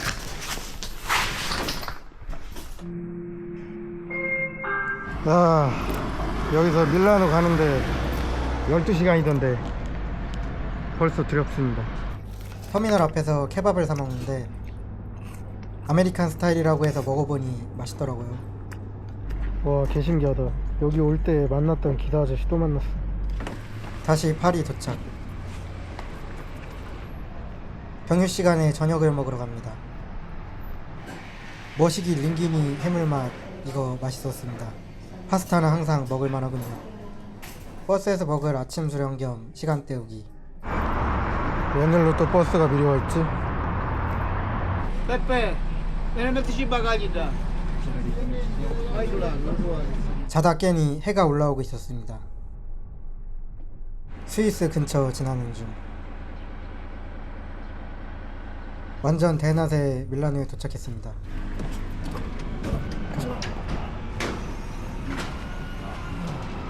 바로 환승, 두오모로 이동합니다. 수리 중인 벽면을 광고판으로 쓰는 밀라노 대성당. 원래 한 번 더 환승해야 하지만 여기서 걸어가려고 합니다. 드레스덴에서도 얘기했지만 걸어갈 때 보이는 게 꽤 많거든요.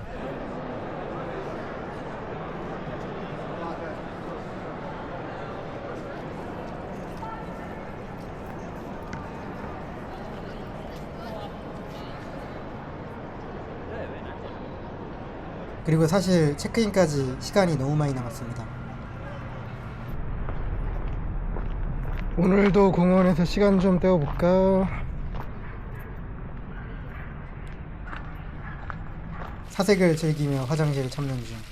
유럽은 다 돈이거든요. 가는 길에 평점 괜찮은 피자 가게에 왔습니다. 한국인들도 많이 오는 듯하네요. 디아볼라 어쩌고 하는데 매운 페페로니 피자인 것 같습니다. 맛은 다른 유럽 음식들에 비하면 굉장히 친숙한데 너무 짜서 저는 피자스쿨 콤비네이션이 더 나은 것 같습니다. 별점 4점 드립니다. 시간 때운다고 때웠는데 체크인까지 2시간이나 남았네. 무슨 역이 이렇게 생겼냐? 맥도날드 위치 정찰 완료. 역 규모가 큰 만큼 잡범들이 많아 보였습니다. 이젠 눈빛만 봐도 알 수 있음. 이탈리아 개미 관찰 중. 주변에 파스타 포도리들이 계속 늘어납니다. 방에 들어왔는데 어째 방 냄새가 좀 잣 같은데? 어째서지? 이런 젠장. 뷰가 뭔가 잘못됐잖아.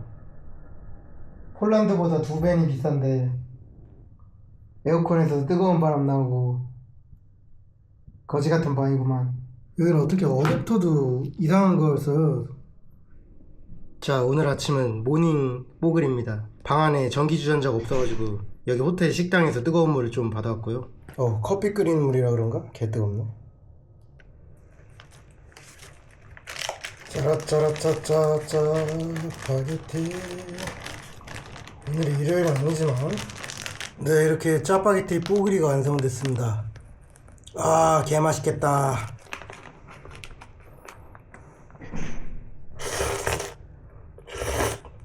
아침을 먹고 밀라노역으로 가고 있습니다. 밀라노역에는 24개의 승강장이 있는데 그중 21번 승강장은 역 내부에서 진입할 수 없죠. 뭐 해리포터 같은 건 아니고요. 그 승강장이 홀로코스트와 관련 있기 때문입니다. 21번 승강장 밀라노 쇼와 기념관은 동쪽 벽면을 따라가다 보면 찾을 수 있습니다. 보안 검색이 이루어지며 내부에선 사진 촬영만 가능합니다. 앞서 말했듯 밀라노역에는 24개의 승강장이 있지만 21번 승강장만은 지하에 따로 존재하며 과거에는 외부에서 볼 수도 없었습니다. 그 이유는 2차 대전 당시 유대인과 정치범들을 아우슈비츠 같은 수용소에 몰래 이송하던 장소였기 때문입니다. 현재는 홀로코스트 추모관으로 이용되고 있고 당시 사용하던 선로와 열차가 그대로 보존되어 있습니다. 객차가 아니라 가축 수송용 화차인 것으로 당시 수용자들의 취급을 알려줍니다. 창문이 없어 환기가 되지 않았고 물과 음식이 부족한 상태에서 한 칸에 수십 명을 밀어놓고 며칠간 이동했기 때문에 이동 중 사망하는 경우도 많았다고 합니다. 현재 내부에는 각종 추모비가 자리하고 있습니다. 여기서 수용소로 보내진 사람들은 대부분 즉각적인 선별 과정을 통해 가스실에서 생을 마감했습니다. 내부 디스플레이에는 희생자 이름과 출생연도, 열차 탑승 날짜와 목적지를 바꿔가며 띄워주고 있습니다. 이것은 그저 숫자로 표현되는 희생자가 아닌 모두 이름 있는 사람이었음을 상기시키는 것이라고 합니다. 이 모든 일들이 지하에서 은밀하게 이루어졌기 때문에 밀라노 시민 중 상당수는 이 플랫폼의 존재나 실제 기능을 모르고 있었고 알고 있는 사람도 당시 파시즘 치하에 입밖에 낼 수 없었다고 합니다. 쇼와 기념관을 나오고 나서 다음은 처형된 무솔리니를 전시했던 광장에 가볼까 했는데 생각보다 거리도 있고 히틀러 자살 장소처럼 현재는 흔적이 아예 없다고 해서 그만뒀습니다. 무솔리니는 실각 이후 독일군과 함께 스위스로 도주를 시도하지만 이탈리아 북부에서 파르티잔들에게 체포당했고 직결 처형되어 이곳 밀라노로 수송된 뒤 자신의 애인이었던 클라라 페타치와 주유소 건물 위에 거꾸로 매달린 채 전시되었습니다. 이 소식을 들은 히틀러는 겁에 질려 자신의 측근에게 자신이 죽으면 시신은 불태워달라고 말하기까지 했다죠. 개인적으로 보고 싶은 것이 있어 다시 두옴으로 이동합니다. 대성당은 다시 봐도 웅장하군요. 대성당 바로 근처에 베르나르디노 성당입니다. 여기는 보통 성당이랑 다른 특이한 점을 가지고 있는데 13세기경 묘지가 부족해지자 고안했던 것이라고 합니다. 벽면을 사람의 두개골 등 뼈로 장식한 것이죠. 인간은 결국 모두 죽으며 신 앞에서 평등하다는 사상을 반영한 것이랍니다. 그리고 돌아다니면서 느낀 건데 밀라노는 비둘기가 아주 꽤 상당히 많습니다. 적당히 돌아다녔더니 벌써 점심때가 되었군요. 점심으로 라멘을 먹고 오후는 쭉 편집만 하기로 했습니다. 와 진짜 매일매일 이동이 제일 빡센 것 같아요. 새벽같이 일어나가지고 버스 타러 가야 되니까. 사람이 아무도 없네. 소매치기 같은 애들도 새벽에는 영업 안 하나? 딱 소리가 날 버리고 가는 것 같구만. 결국 다음 전철을 탔습니다. 터미널 도착.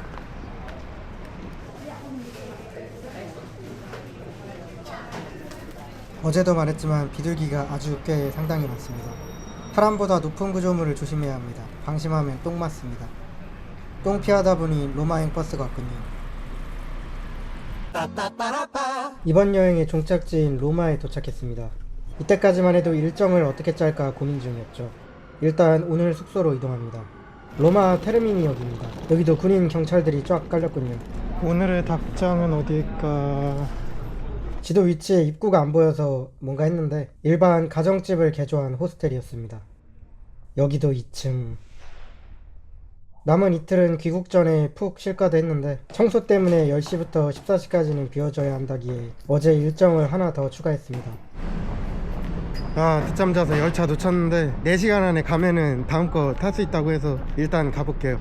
근데 오늘 비 온다 그랬는데 외국도 일기예보 못 맞히는 건 똑같고, 알라쟁이들이 얼마나 주접을 떨었으면 군인들이 역 같은 데서 항시 대기하는 거야.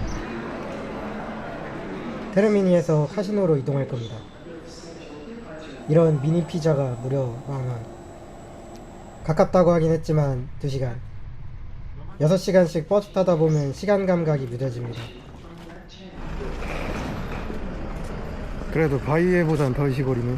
아니 근데 무슨 소도시 여행도 아니고 바스토니도 그렇고 바이에도 그렇고 카시노도 그렇고 다 깡깡 총구석인데? 산에 갈 때까지 아이스크림 먹으면서 가기로 했어요. 와 근데 개맛있는데? 진짜 유럽 걸뱅이들은 개빡치는 게 마트에서 물건을 사고 나오면 동전을 존나 당연한 듯이 달라 그래. 몬테카시노 전투가 있었던 베네딕토의 수도원이 산 정상이 있는데 관악산보다 조금 낮습니다. 아주 평화로운 분위기군요. 진짜 소도시 놀러 온 것 같잖아. 물 맑은 거 싫어하냐? 행군 중이었으면 무조건 퍼먹는다. 그냥 지나치기에는 이렇게 맑을 수가 있나? 마을 하천이? 올라가는 길이 어디일까? 진짜 마을 자체가 여기 정말 살기 좋아요 하는 것 같네요. 일단 구글 지도는 여기로 가라고 하긴 하는데 에이씨, 지도 다시 찍어보니까 도보랑 자동차랑 길이 다르네. 어느 나라나 생각하는 건 다 똑같잖아. 여기 길이 행군할 때 많이 나오는 그 소방도로처럼 동물 창자처럼 돼 있거든요. 구불구불하게. 산이 너무 가팔라가지고 일부러 그렇게 했다고 하더라고요. 근데 딱 그래 보여요. 지금 직선으로 올라가면은 바로 실족사 할 것 같아. 뭔가 벌써부터 유적지 탐험하고 있는 것 같은데. 과거의 흔적들이. 오, 유럽 와가지고 고양이 처음 보는데. 여길 쳐다봐. 안돼 내 조회수. 사람들이 밥 좀 주나 보지? 날 보고 도망가지 않는 걸 보니까. 갑자기 양양파치 갈길 거 아니지? 오, 먹을 거 아닌데?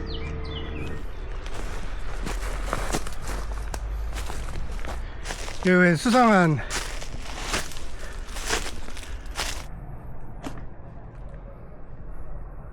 오, 옛날에는 누구 살았나 본데 도대체 이런데 왜 요런 게 다 집 터인가 보지? 와, 깝깝하다 진짜. 언제 올라가지 저거? 여기도 뭐가 있는데? 왜 막아놨지? 오히려 막아줘서 다행인가? 바로 수도원 갈 수 있으니까. 굉장한 현타 같습니다. 버스를 타고 가지 않음으로써 이런 포인트들을 볼 수 있는 거는 나름 괜찮군요. 마리아상이 있는데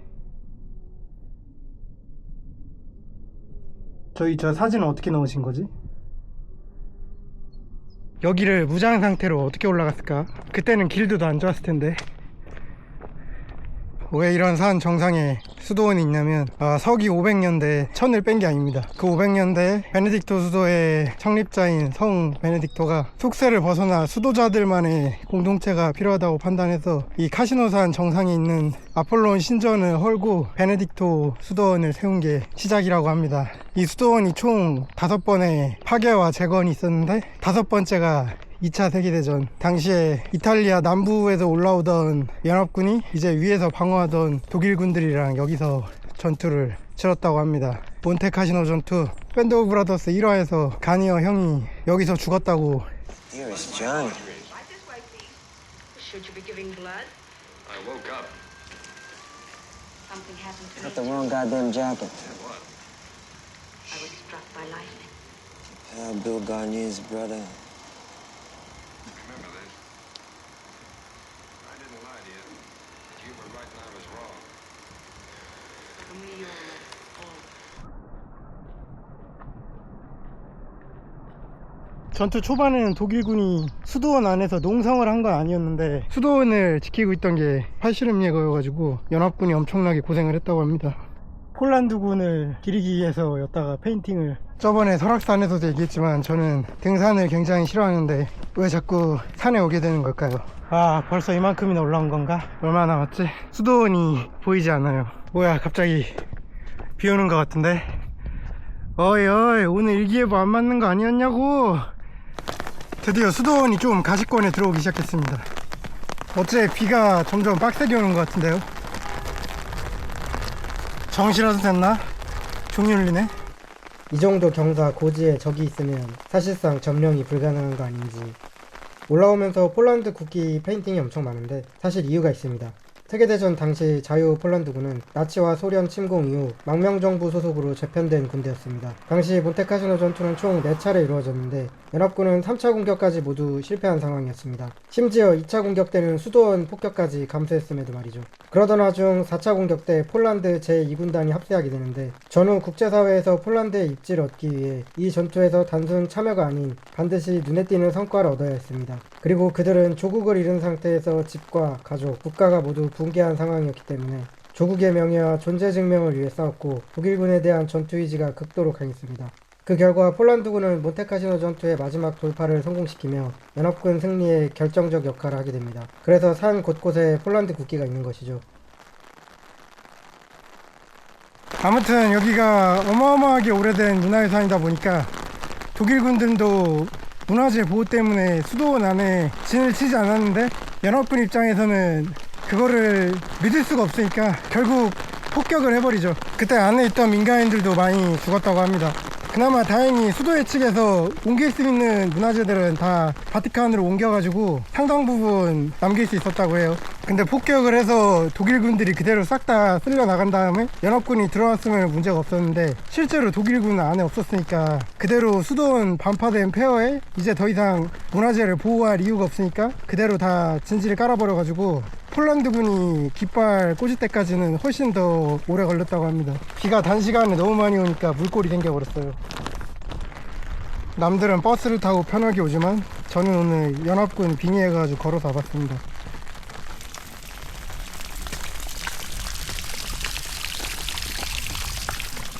(13여단) 일로 와봐. 얘는 한쪽 눈이 이하인 거야 오드하인 거야? 13여단 일로 와봐.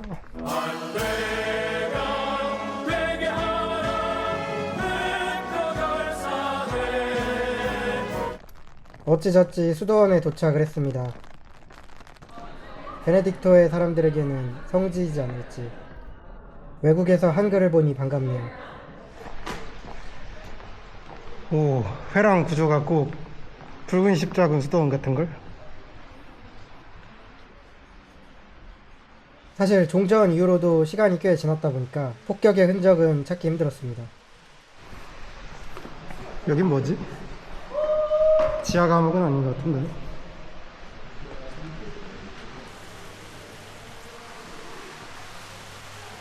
기념품 상점입니다. 카시노산의 약초로 만든 화장품이 인기 많다고 하네요. 개방된 구역은 그리 넓지 않았습니다. 실제로 수도사 복장을 한 분들도 눈에 띄지 않더라고요.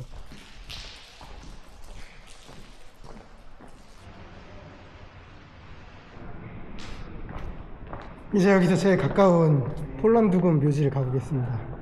화장실 돈 낼 때마다 한국 가고 싶다.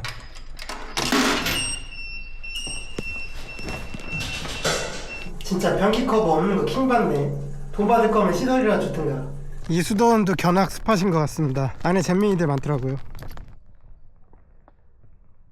폴란드군 묘지가 그나마 수도원에서 제일 가깝다고 합니다. 다른 나라 묘지는 꽤 떨어져 있어가지고 일단 도보로는 가기 힘들다. 1944년 5월 수도원은 점령되었지만 폴란드군 전사자는 수천에 달했습니다. 그들이 묻힌 곳이 이 몬테카시노 폴란드군 묘지입니다. 하지만 조국의 자유를 위해 용맹하게 싸웠던 그들의 바람은 전후 실현되지 못했습니다. 1945년 전쟁 막바지 얄타 회담에서 루스벨트, 처칠, 스탈린 등 연합국 지도자들이 폴란드를 소련 치하에 두는 것을 동의했기 때문입니다. 당시 폴란드는 소련군에게 완전히 장악된 상태였고 서방이 폴란드까지 진격하려면 소련군과 충돌이 불가피했는데 아직 독일이 항복하지 않은 상황인데다 미국은 일본을 완전히 제압하기 위해 소련이 태평양 전쟁까지 참전해주길 바라고 있었습니다.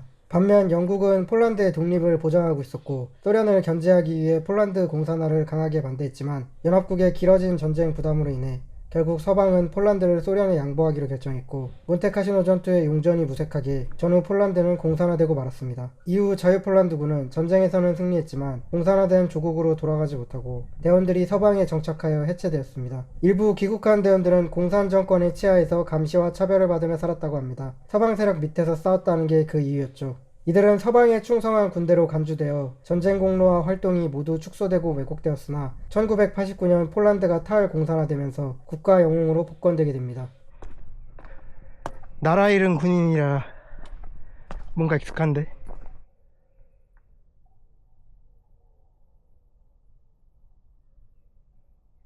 자, 이제 복귀를 해야 되는데 일단 여 산을 내려가서 카시노역까지 간 다음에 다시 열차를 타고 로마 테르니까지 가서, 근데 그나마 다행인 점이라고 해야 될까요? 이제 여기서부터 산 아래까지 오르막이 없습니다. 싹 다 내리막.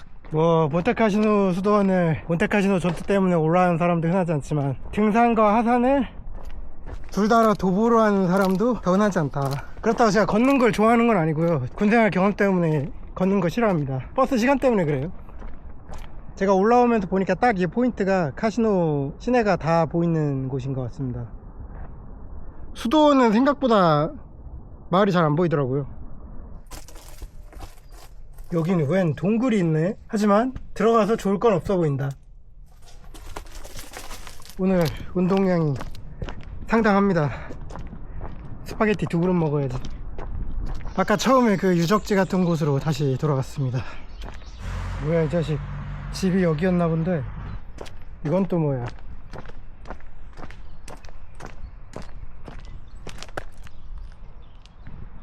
그 아까 올라올 때는 고양이한테 정신 팔려가지고 잘 몰랐는데 여기 올라가는 길이 꼭 화산 유격장 가는 길 같은데. 아, 유럽 와가지고 이 젤라또가 제일 맛있다. 다시 카시노역으로 돌아왔습니다.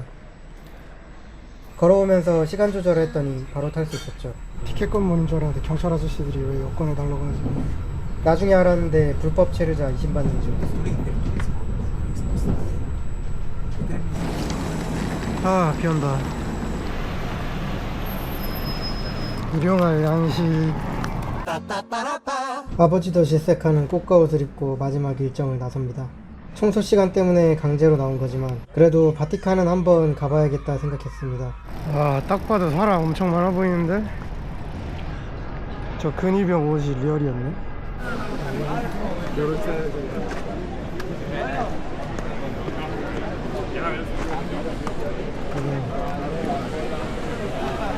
와, 홀리 몰리다 진짜.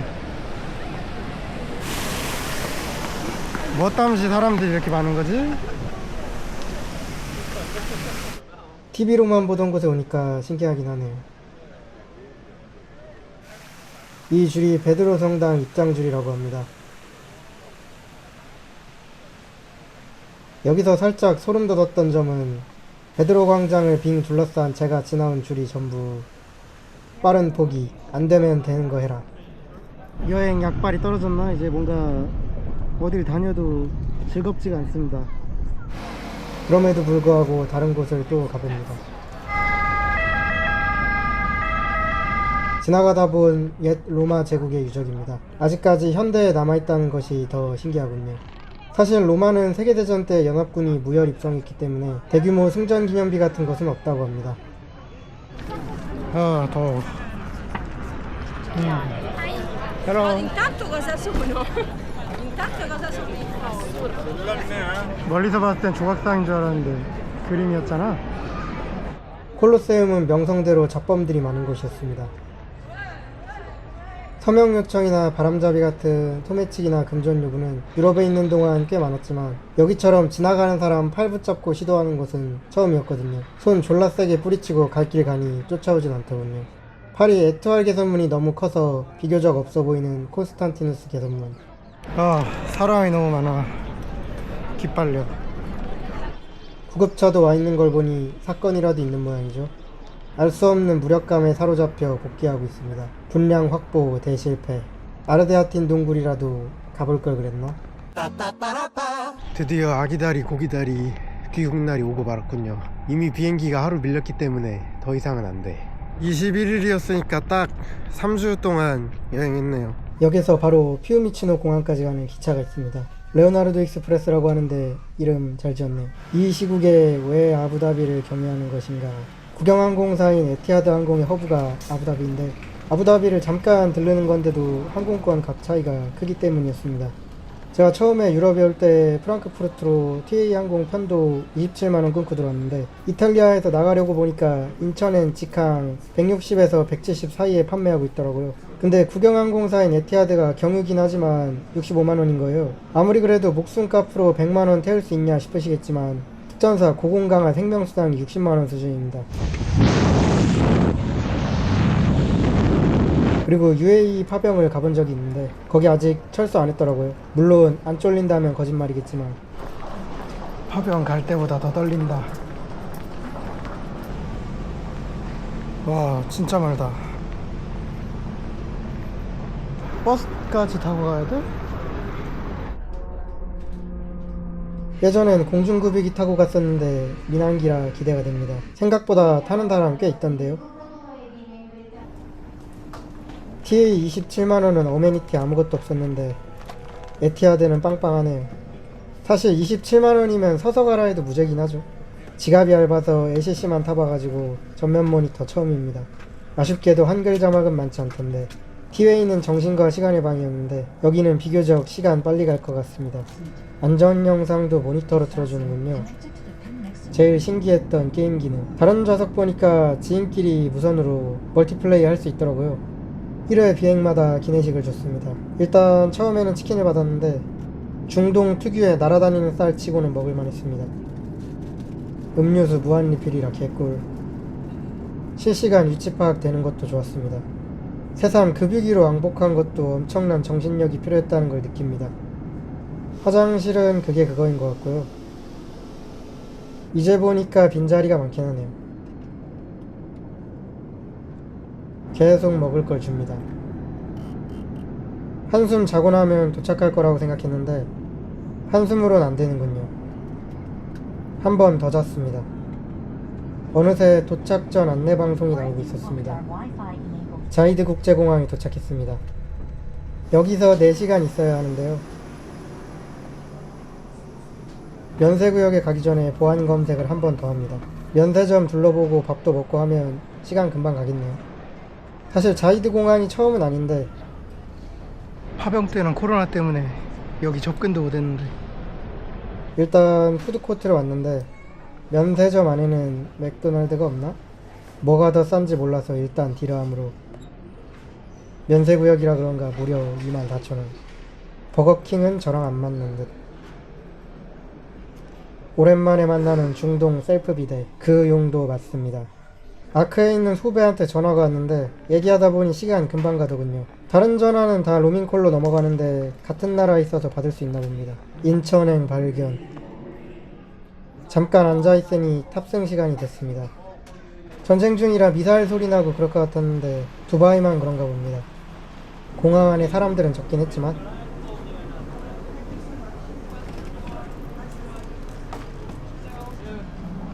인천행 26.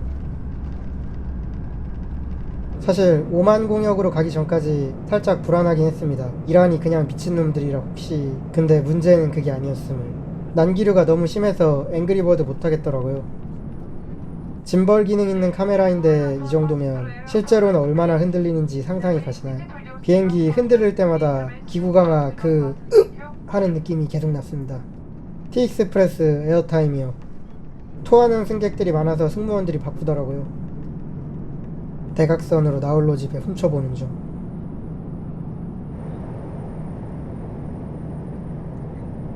다시 기내식 시간이 된 것 같습니다. 추억의 아라인 생수. 카츄 뭔가 징그러운데? 아까 치킨 먹었으니까 파스타 먹어야지 생각했는데 5판이었습니다.